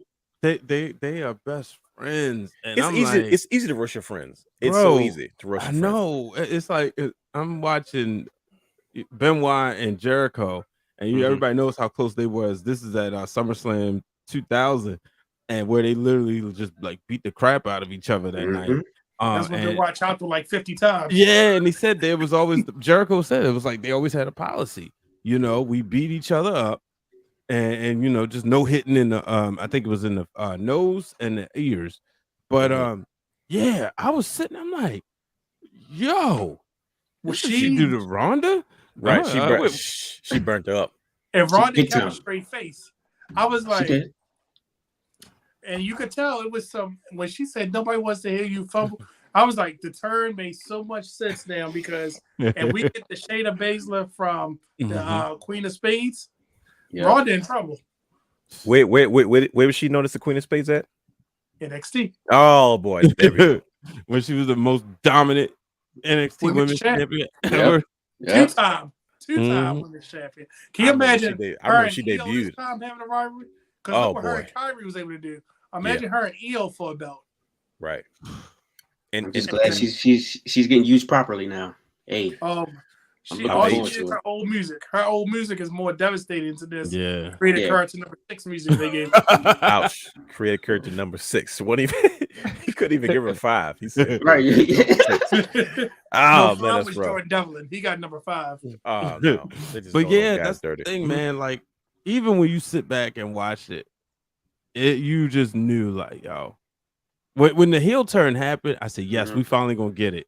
We finally gonna get something. And I remember, like, me and Justin was talking about this. He was like, man, like, on one end, you looking at like, oh, here they go playing with the tag titles again. I'm like, but no, I will sacrifice like those, like the belts. The belt, Liv Morgan has the belt. It's good. It's in good hands. Like Liv Morgan, top gal. So She's a people's champion. bingo. Yeah. You And know, Raquel is the queen of the tag team. Because she up to what, number 5 Yeah. now? yeah, I think so. With Aaliyah. She's building up quite the portfolio as far as Yeah. the tag team Yeah, specialist. Leah. Yeah, you know, Yeah. so Yeah. it's and she's getting ready for Rhea. Like you can see that cooking, like Oh, yeah. Oh, yeah. you know, and it makes sense like aesthetically. But Ronda and Shayna, like yo, that is a SummerSlam match. And then look who just merged with WWE. Like who did WWE just do business Big with? time feud. There we go. You know, Bring That means Lions Den back. that means they get access to all the footage. oh Yes. I was going to say, we're going to see that. I mean, when Ronda started doing this, I was like, not this again. And pulling, I was like, and then when Shayna hit, I said, oh, it's And that happening. was- I was and- like, they pulled that trigger real quick. and nobody Yeah. saw that coming. Like, No, I know. I was confused. mm-hmm. I thought And when about. I said, did she hit the wrong person? The crowd went crazy. But on Raw, when they even got the fighting, and then she hit her in the side of the head, I said, I know she protected her, but it looked so It looks vicious. right. It And did. let's so give credit to vicious. Ronda Rousey though, because she Yeah. ain't come in here just like dominating, like, nah, I can't lose. Like she's been doing business. I know it's easy to make fun of her and say, oh, she's terrible on the mic. But I don't know why, man. I don't know why people. I don't get where the criticism comes from. exactly, she's a money maker, and she's Exactly. coming out here putting like, you know, working with these girls. Yeah, she had to have that run the first time, but this second go around, like, you know, she's there, and it's not like she don't come. She's on every show. That is Yeah, true. and she was Not part-time in it. she was a strong advocate for the women the time they were getting, and you know, she made a lot of fuss about that stuff, and she had the pedigree to make noise about certain things, because everybody else would have told her just be quiet and go back to your space. That's what they did to Mercedes and Trinity. You know what I mean? But they weren't going to do that to a heavy hitter like Ronda. You know, I don't mean no disrespect, but it's just let's just call a spade as far as what Ronda Rousey means to sports in general. That name, that brand, it just carries weight. Yeah. And she used that weight not to benefit herself personally, but to also help the women's division in professional wrestling, you know, during her time at WWE. I don't know what the level of rumors are now because I don't trust Triple H, I don't trust Kevin Nash, I don't trust Chris Jericho. I don't trust guys that always protect the business. So like now they're saying things like, "Oh, Ronda's finishing up." You never know; she might just be taking another break. So if she leaves and she goes, "Well, screw you, I'm out of here," and then she may say, "Don't worry, I'll be back in about 6.5 months. I'm just gonna take some time." But as far as we're concerned as fans, she already said she quit, she's done. You know what I mean? And all of a sudden, she comes back at the Rumble or something. We're gonna lose our minds because in our minds, she walked away. She was gone. Yep. But Brian H, do you want to grab some tissue or something real quick? Or yeah, you are, man. Nah, I'm concerned about you, brother. Because when my nephew sent me those photos, I was concerned about you. But this man, he didn't even say hi to me. The first thing he said to me, he was like, "Hey," he walked up to me, he gave me a 5. He said, "Hey, yeah, I'm just over here making fun of my father." And I was like, "Oh, okay, that's how we be playing it right now." He's been waiting for this day for so long. He's like, "Man, he finally has one up on his dad." And I think it's like a rites of passage. And I'm feeding right because for years he watched us roast Brian H on the regular. And now it's like it's my turn now. For Roman still no, see, like this. No, man. If he wants to, and throw another one. He really keeps walking out there with 3 belts though. I think that's Genius, man. Paul Heyman is stuck with both of those, and you know why they're doing that because they're counting the days. They don't want you to forget about the WWE Championship. That's why when he drops it, they'll probably go to 1 belt. But Paul got to keep carrying that belt. Did you see? Now y'all belt guys that pay attention to a lot of detail. Y'all see that picture online that said why Paul Heyman got the one that's got Brock's side plate on? I saw that, yeah. And then you notice Saturday it was constantly covered. I think probably because they flew over and they probably had to like grab another belt or something. Because that's what I figured. And this is what I found out. And WWE always has 4 belts on hand for the wrestlers to use most of the time with like photography, what they're doing, depending on what they're doing in the ring. And Paul Heyman, that was the one that he grabbed and they just went with it. But it made sense for him to have it because he beat Brock Lesnar for that belt. So I was laughing about it. I said that's what he should have been carrying to remind you. I smashed him. I got this belt. I think that would have been funny if he would have made reference to it. That would be crazy if he just had a play for all the major guys that he beat for the title. Man, that promo packet when he showed everybody that he beat and he was surpassing them, I was like, did they just acknowledge the people that's not with the company? I was like, show it off. I was like, Vince he ain't let him see that. They definitely mentioned Daniel Bryan the other day. I said, "Oh, they brought up Daniel Bryan." They was like, "Come on home, buddy." Yeah, he said, "You still here? We miss you. Come on, you ready?" He got to slow down. Daniel Bryan got to slow down, man. He's still violent. He got to. By the time he's done an AEW New Japan, there's not gonna be much left to Daniel. Right then, he'll be ready to do all the sports entertainment stuff again. But yeah, he'll be ready to call. He'll be ready to just do a Mania match. Yeah, let me just that way have to match as all psychology instead of actually wrestling and trying to break somebody's face. 4 weeks of promo for 20 minutes in the ring. There you go. There it is. And I'll be okay with it. I'll be perfectly fine. I mean, we all would, but could have used an extra 20 minutes in the ring. This man right here. Man, look at that iconic photo. You see that? Jey Uso was the first person to pin Roman Reigns in almost 3 years. I mean, goddamn. Let's just stop for a second. Let's just pause. Let's just think about this. You talking about a full circle moment. I was just about to say, yeah, there it is. I mean, good brothers. I mean, Brian H. Was there anybody better? What was there anybody that this could have made more sense outside of a Cody Rhodes to be the person to? First of all, I'm gonna tell you how great Roman Reigns is. We're talking about him just being pinned. We're not even talking about he didn't even lose the title. Like Brian said, man, he still got those titles. You would think Roman lost the titles where we celebrate over him just getting pinned. Because usually when he's in matches, he's not taking a pin. Somebody else is taking a pin. Most likely Solo or the Usos.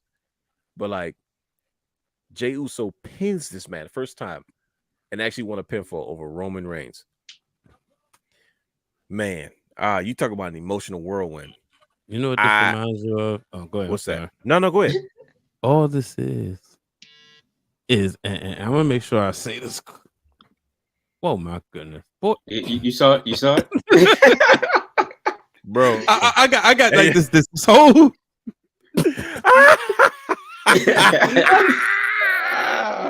How did my own child break me? I'm waiting for Brian like Jonathan, go to bed like he was when he was younger. Jonathan used to sneak and try to listen to the wrestling pay-per-views while we was at the house watching it. He'd be like, Dad, Jonathan, go to bed. I'll wait for him to say the same thing now, even though he's almost 15 years old, 14, 15 years old. Goodness gracious. Look at that. He said Jay looked like he can caught the Holy Ghost. I think we all did when Roman lost. See, I'm sorry, brother. It's the trolling has to continue, brother. I had this monologue playing and just like freaking Sami Zayn, he popped me. He broke. Oh, it's man. like when the Ravens finally beat the Patriots in the regular season on Sunday Night Football. It only counts for one win. Yeah, he didn't win the gold. He didn't win the championship. He got that one win, and it was a big one. It was a good one. But make no mistake about it.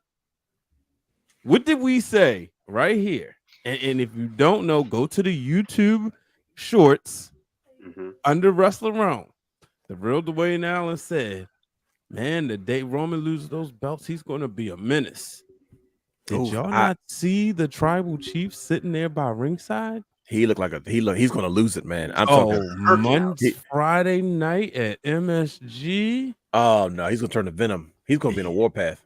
Yeah, and they talking about they celebrate. He gonna be put on trial, the tribal chief. That's all they kept saying. We're gonna put the tribal chief on the trial. Yeah, okay, now bad enough, my man TikTok got suspended today. Oh man, I don't know what's going on, man. I don't know what happened. Hey, sources, the birdie say it could have been Jey Uso. See, he messing with the money now.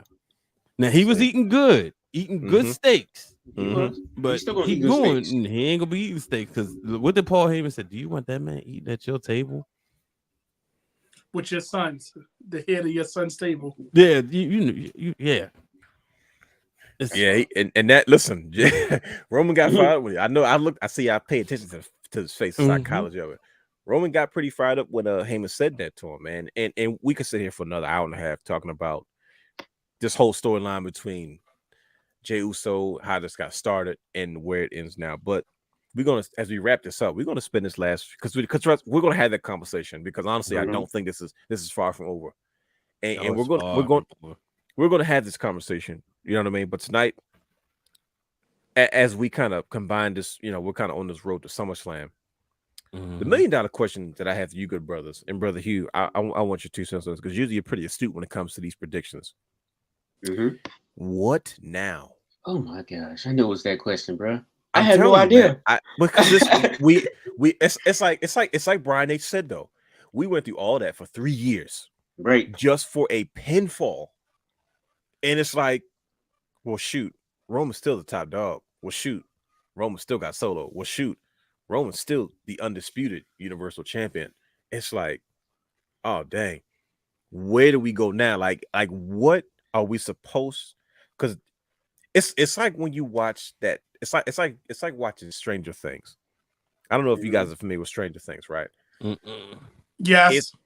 Yeah, of course, brother Brandon is. You watch Stranger Things. It's so intense of a series, and at the end of it, you're like, "Phew, man, I'm glad they made it out of whatever stuff that it took 8 episodes to get through."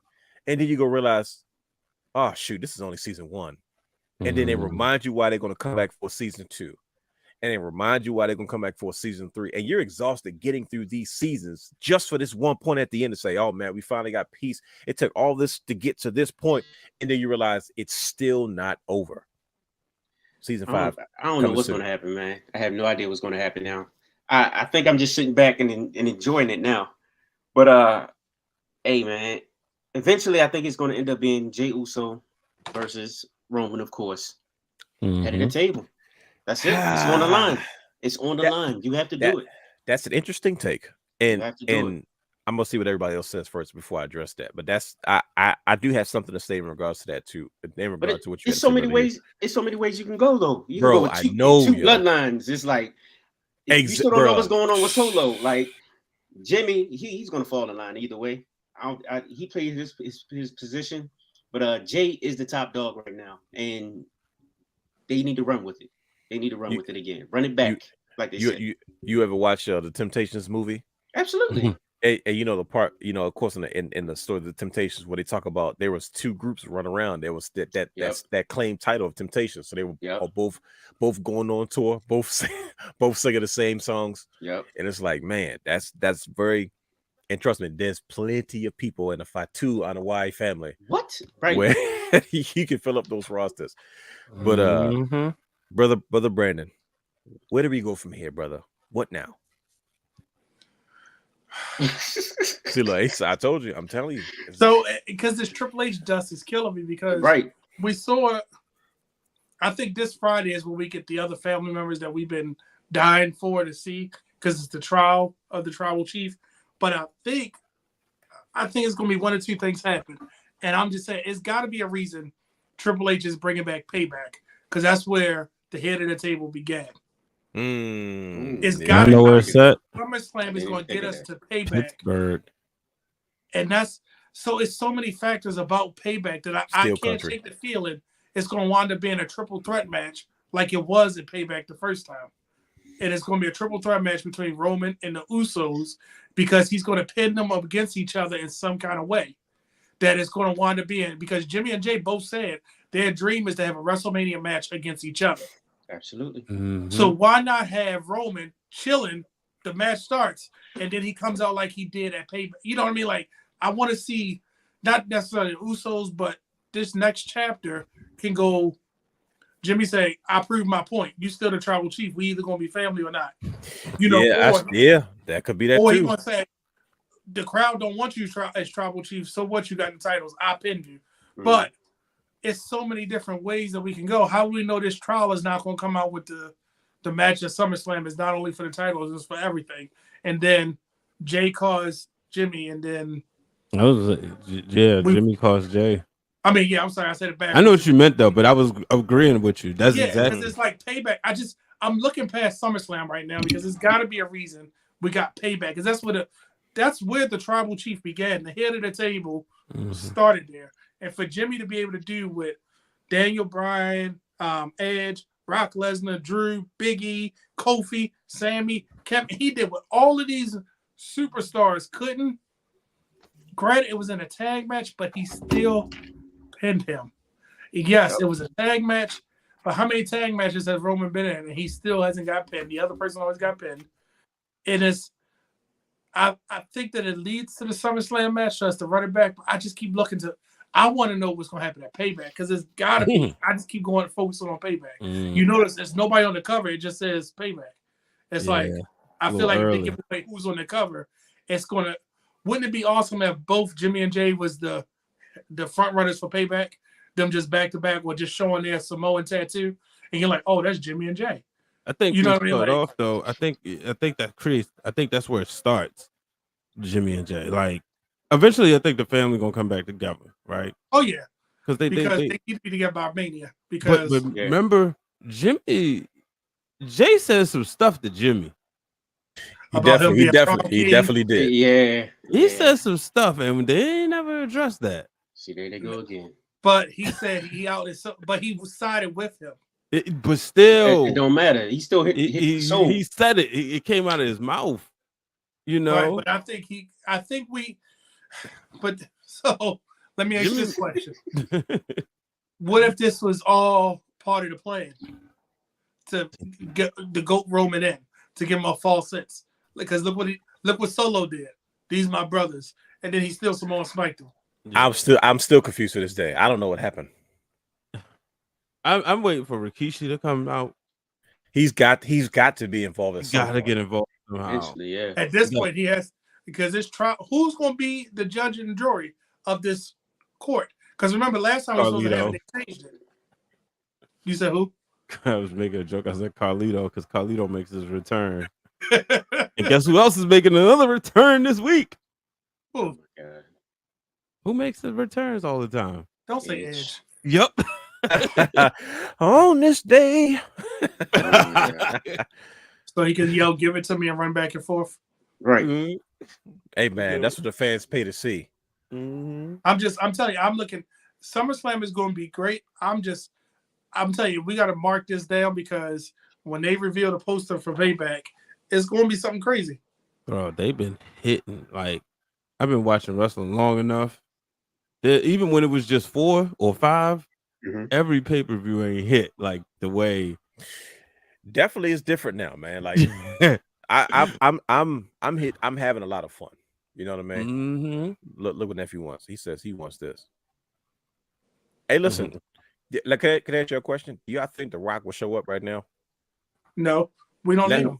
But what I was about to say, let me tell you why. It's because The Rock has been hitting rock bottom as of lately, as far as a lot, some of his things, and usually the every single time to re-jump to give him to re-jolt his career. What does The Rock usually do? He shows up in wrestling. Comes right back, yeah. But did you see they used a lot of his moves? Yeah. Did you see the double Uranagi? And I was like, that's awfully close. I know they're about to rock bottom. But they didn't lay down with it. No, that's hit him with the slaps and spit his hand. I was like, he definitely did do that. He channeling the inner Rock.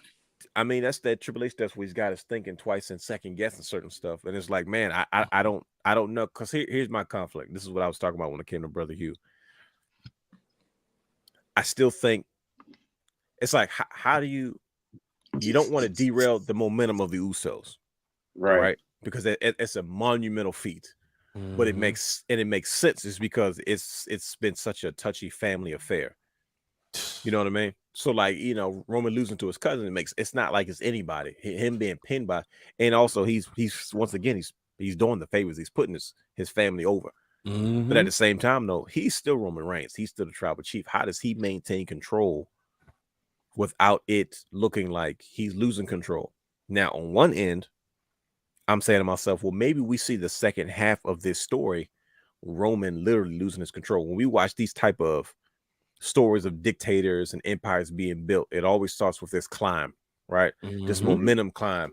And then there's a point where you get to where you meant to be at, and then you get here, and then you run your kingdom. But then, other kingdoms rise up, and they're plotting on you all that time. So while you're at the top, other people are plotting on you, and after a while, we see the kingdom slip between your fingers. We've seen all the greatest empires rise and fall. You know what I mean? You talk about Rome, you talk about all these other, you talk about the Genghis Khan. It's so many different empires that we see at one point rule the world, but then at some point in time, it slips through the cracks. And I'm like, well, what if we watch Roman's empire slip through the cracks because he doesn't have the Usos, and now he's trying to do things just him and Solo. And what if Solo can't live up to or can't handle everything? Because it's like Paul Heyman has been looking shocked a lot lately. And even what if Paul Heyman decides he wants to jump ship because he's like, man, this isn't safe anymore. Before Roman could protect me, he's losing his grip. He can't protect me now. I got to get out of here. You know what I mean? I don't know. He protected him from Brock. I mean, yeah. So that was about it. That was some of the best stories. Yeah, it definitely was. Payback wasn't that you never see it coming. That was the pay-per-view for that, right? Was it? Which one had that tagline? Because that's when Roman returned. That was SummerSlam 2020. You never see it coming, right? And boom. Yeah, because that was in the Thunderdome, wasn't it? Yeah, he didn't win, but Payback was literally the next week. Yeah, because he came back for the he came in the last minute.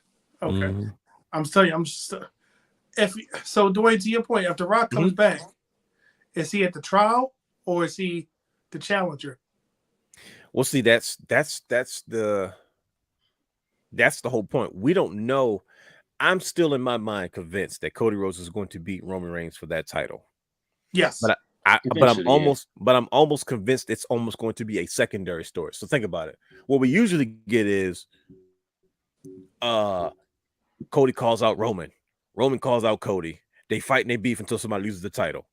You know what I mean? And it looks like, okay, now Cody's the man because he beat the guy that used to be the man. That's old school wrestling, typical, right? But I'm like, what if Cody beats... 1 second. Remember, Cody said Jimmy's going to leave you. Jay's going to leave you. Then you'll be all by yourself. Was that foreshadowing that? But see, it was though, because once again, because everybody knows what happens with empires. Everybody knows that there's a tyrant or there's a leader, right? That turns into a tyrant, that all of a sudden somebody betrays him, somebody leaves him. They say this guy's gone too far, and your empire slips through the cracks. You lose your muscle, you lose your support, and then you're out there by yourself, and somebody takes you out. It's old. It's just old-fashioned storytelling, Greek mythology, science fiction. It's everywhere. It's history. It's living history, right? We see empires built every day. We see it in the streets. We see it in government. We see it in countries. We see it in diplomatic situations. It's the same story. So it's not that hard to figure out, like, hey, man, I don't know who the heck you think you are, but if you didn't think this didn't happen to the best of them already, we know how this story ends. And it's like, maybe Roman can't focus is because he implodes. It's because he realizes he's losing. We see him before lose his grip. That's why he started spazzing and disrespecting the Usos. He wasn't treating like that at first.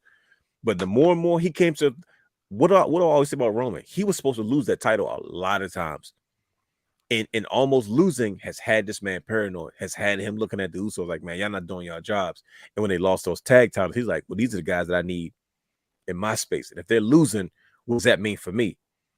And sometimes it's going to affect his judgment. What if he goes into that opportunity at a WrestleMania with the Cody Rhodes, not fully prepared for Cody Rhodes? Is because it's gone to his head that this guy's not what he used to be. He's worried about losing his empire, let alone trying to take on my latest competitor. And that's just how I see him being. Like, I can see literally this to be the implosion of this. And this is just a option. Like brother Hugh said, man, you can go 1,000 different directions. And you just never know with Triple H and how much fun he's just having, finding creative ways to keep all this stuff relevant. So it's just crazy to see or even to imagine. But I'm like, man, what if we saw first 3 years of Roman Reigns, we saw his rise, right. To dominance. Maybe now we start to see his slow downfall. Sorry, Brad. I know Brad didn't want to hear that. Is there a resurgence of power on the way though? There's got to be. Never know. There's got to be a new sheriff in town. What if The Rock is the one to say this is not? I don't know. What if somebody says the bloodline has to break up? This isn't what it is. I don't know. I don't know if that's ever a thing. Where it's like, okay, it's all about family, but what if the head of the table was not taking care of the family? What if he's being a tyrant? They called him out and say, bro, you being disrespectful. We family and you disrespected us. That's not what family does. So they lost. Man, look, I don't know, man. They lost. It's Jimmy's fault. Jimmy was the first one to like really openly embrace Sammy. And that was the beginning of the downfall. That is true. Once Jimmy fell in line, the Usos got together. They took a couple whoopings with some chairs. But then once that happened, they was tag team champions. Everything was fine. And here comes Sami Zayn, ruining everything. No, Kevin Owens won the title and ruined everything. No. Sammy, the fact that Sammy got in the bloodline, he ruined everything. They let their guard down when Sammy got in. I'll say that. Yeah, they definitely did. But when Kevin challenged, he had to choose. So guess what? He chose Kevin. Man, they should have kicked him out of that trial. And when Roman first yelled Solo, that should have been it. But nope, they let him stick around one time too long. Jay Uso kept him around. They tried to tell him. Yeah, but then I was about man. Jay played a pivotal role in that whole thing, man. Like he tried to let him know at first. So that's what I'm thinking too. Like he might be the real tribal chief. Like come on, bro. Think about it. Wow. He detected. That's a big take. I want to hear this. Y'all really 138. Yeah, man. Like he detected an issue from the jump when Sammy came in. Nobody paid attention to him. So of course, naturally, you're just gonna fall in line because that's your family. Your family is going to get you, telling you, look, yo, he's good. So he just fell in line. Later on, he did kind of befriend him, but that's when everything fell apart. Mm-hmm. So it's like, I think from the beginning, Jay might be the one to go ahead and you see how they keep throwing it out there. Look, you're the tribal chief. Jay is always the one stepping up, talking about, look, I'm the man. I don't care what he says. It's whatever. I'm the man. He said it on a couple occasions, and he keeps showing it. So I I don't know. He might be the one to do it. I kind of hope he's the one to do it. Jey Uso Kool-Aid. Man, This is as good as it gets for Jey Uso as the other day. So I'm so excited. is No, go ahead. so brother Hugh, you think this is a launching pad for Jey Uso. Brian, you saying nah, this is as good as that was. He hit the ceiling. That's as good as it's gonna get. Yep, ain't no breaking through glass ceilings over here. Nice plug. I like that. Oh man. Well, listen, nephew might have pulled something out there. Listen, he said they could pull the strings from the shadows. Hey man, man. Who's they? Who knows? We still haven't figured out who the heck sent Solo in the first place. Absolutely. He said the elders.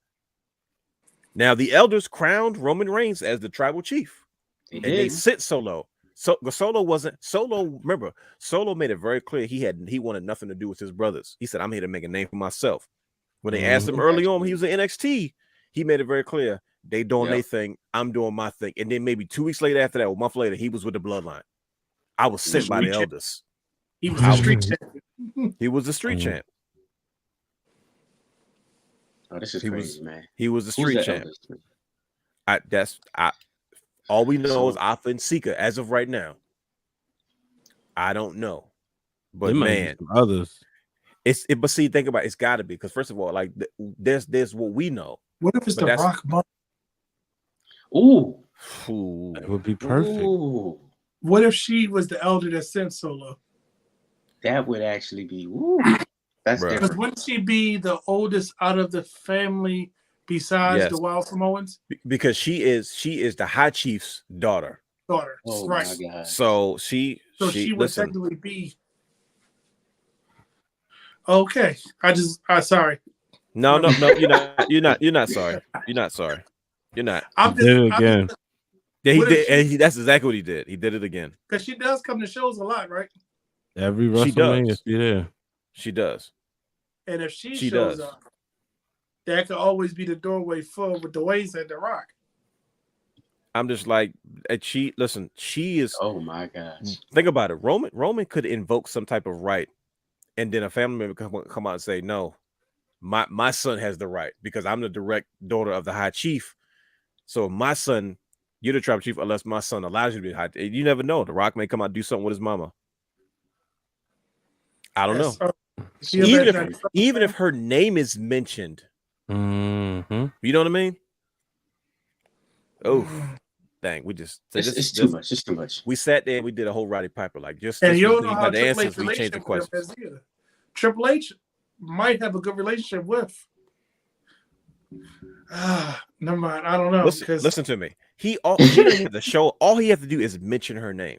That's it. Like she doesn't got. The real elder is even here. Why didn't she make it? Hey, it's supposed to be a trial. Alpha and Sika may say, Roman, I know there is before, but there's somebody higher than us that's made it very clear. This is what it is. Blah blah blah. And they say who? She might say a direct descendant of the High Chief. He's like, I know you're the tribal chief, but this is the High Chief. This is where it all started. They still they honor that man. They still acknowledge him because that wasn't no wrestling gimmick. He was legit the High Chief. He was. Like he was. That's why he had all those tattoos. You see his tattoos all the way down to his thighs, and like that's real. Real, like the nail and the ink. And he was one of the most tenacious promoters. And then his wife took over, his untimely passing. So listen. I just know I can't wait for Friday. And you see the viewership for SmackDown is through the roof right now. And that's why I think that's why I said give LA Knight the US title. Yeah. So we don't have Roman. We have a champion there to build the brand around outside of Roman. Because nobody cares about Theory right now. Yeah. Nah, they don't. I think this would be a perfect time for LA Knight United States Championship run. I think about it going into Labor Day. Just imagine what he'll do in the next month. And then Labor Day, he can have an open trial. I mean, he can just do all kinds of stuff. Listen, LA Knight comes out there and says a few words and he's over. It doesn't matter what he does at this point. That's why he didn't need the Money in the Bank. Nope. That was my whole point. But because this and like, let's call it what it is. We're gonna see Roman this Friday. we might not see him again for 2 more weeks. True. How much story we gonna fill in between with the Usos? Because it's proven when Roman's not there, it's not as hot and it's not as. I don't know. It's still must see TV though. It is. But Usos It's been always. holding it on down. Monday, we were sitting there. We saw that replay about 6 times on Monday. Yeah, definitely. To the point, it's like, I get it. Jimmy Pennham, okay, I get it. You know what I mean? Like, I'm waiting for Friday. But Heyman's still there. But Solo's still there. Yeah. And there's a lot of story. But you got to It admit, definitely is. the story is so much better when Roman is actually there. I mean, I never thought I'd be more excited for the segments on SmackDown than I am for the actual wrestling on SmackDown. But do Roman Reigns. do you notice that there's always a week or two build up for when Roman Reigns just shows up to do anything? Yeah, that's what I'm saying. Like, they're like, oh, and next week Roman Reigns turns to SmackDown. It doesn't say to wrestle. When's the last time you wrestled on TV?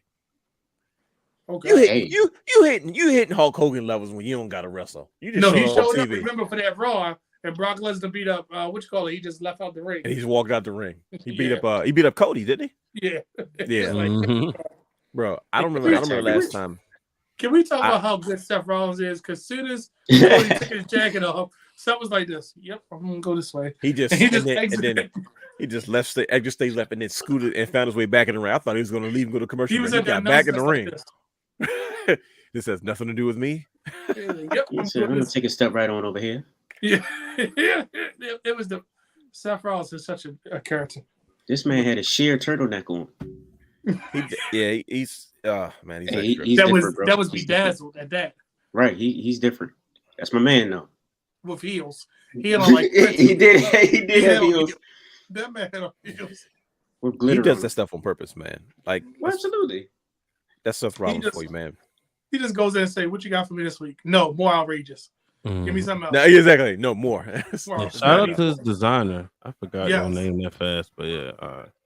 Yeah, shout Well, out to him. He the out Becky Lynch outfits. I was just about to say, like, feel him and like they Becky co- I Lynch, feel like they their compete, bro. swag is right. Mhm. Yeah, their swag is on another level. I promise you, I feel like they compete. Like As long as they like, compete like this and not teaming up again, and he the man's man. Oh yeah. Now, No, wait, I'm yeah, gonna tell you one last thing about the man's a bloodline, man. Yes, sir. and I know you're gonna get this reference.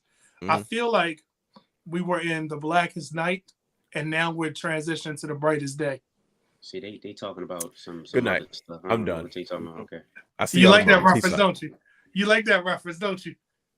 Oh It's man. perfect. isn't it? It's perfect. I have no idea what that means.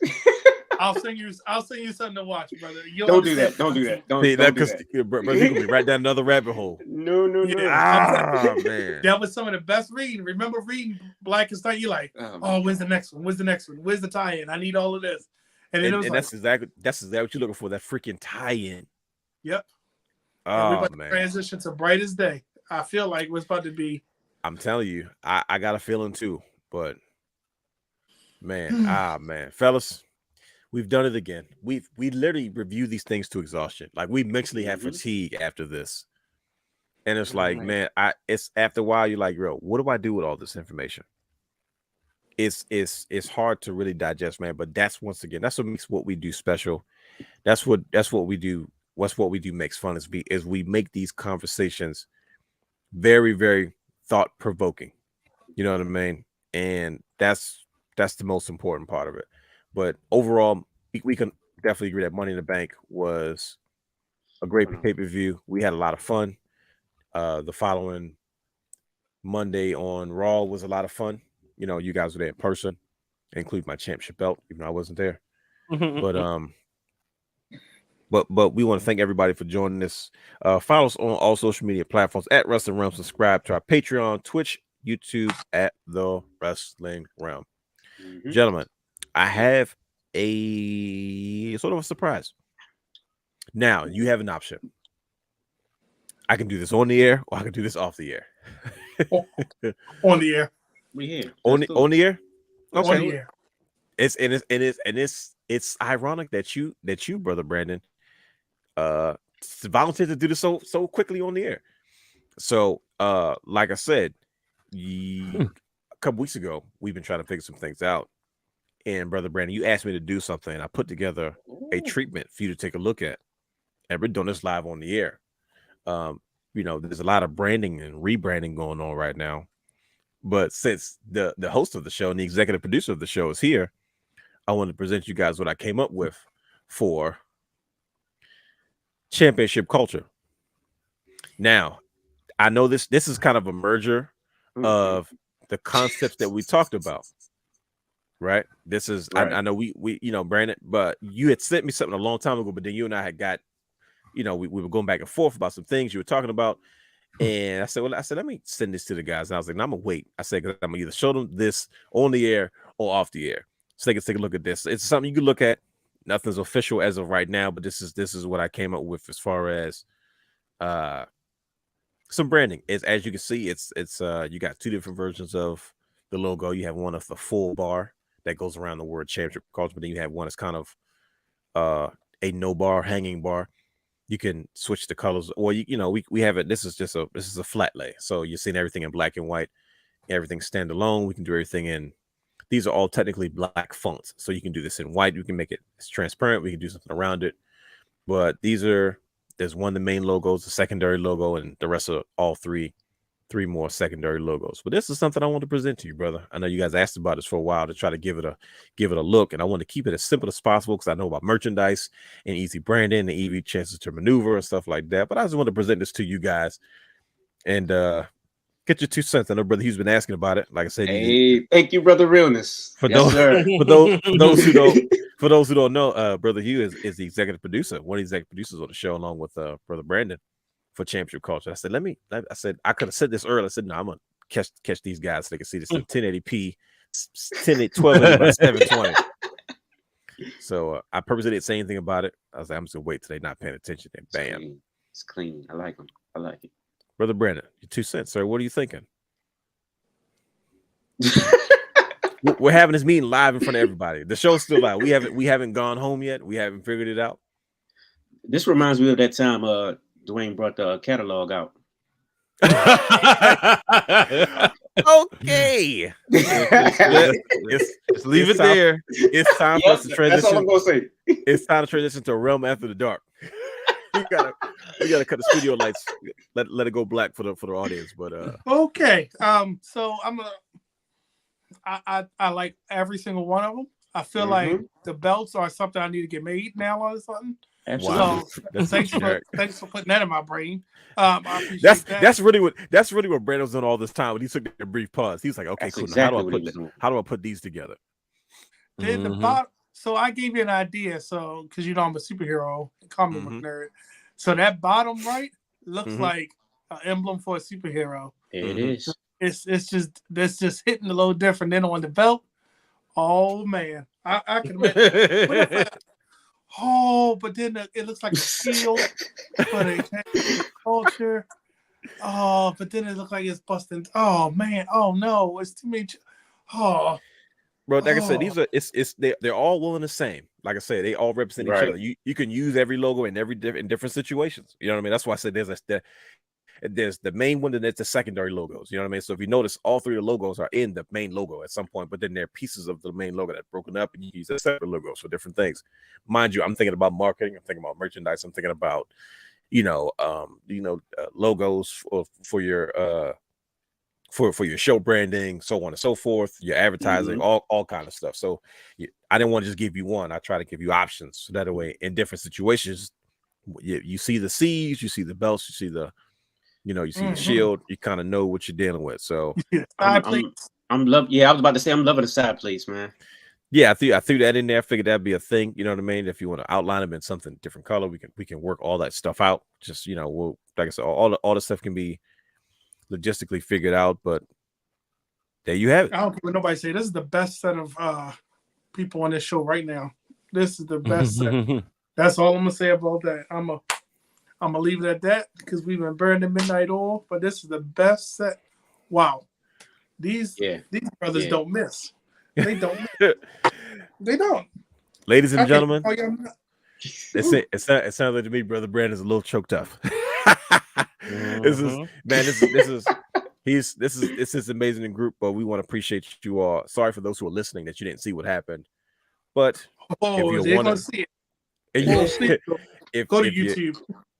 go to youtube.com/the wrestling realm where you can catch this segment right here as we unveil just some logo treatments for brother Brandon as he continues to grow in championship culture. For those that don't know, as we wrap up, that brother Brandon has he's always been a part of the realm in some way, shape, or form since its inception. But Absolutely. but now he has expanded. He has brought his individual branding underneath our umbrella, which we are very thankful and gracious of, because it's something he didn't have to do. He could have did it on his own, but he decided that he wanted to bring this part of the wrestling realm, man. And this is just our way of continuing to grow the brand and help him kind of, him and Hugh are doing an amazing job. I mean, I can't speak of enough of how well these guys are really, really doing with championship culture and just the buzz that is getting. And we want to make sure that they get the proper respect and the proper facelift and the proper branding and respect as a business, as a show, as a brand, all that and above. But if you want to join us next week, meet us back here, same bat time, same bat place. And if you miss it, check us out on youtube.com/the wrestling realm. We will catch you next week as we talk about something else in professional wrestling, because that's just what we do. We'll catch you on the flip side. Peace out. Mr.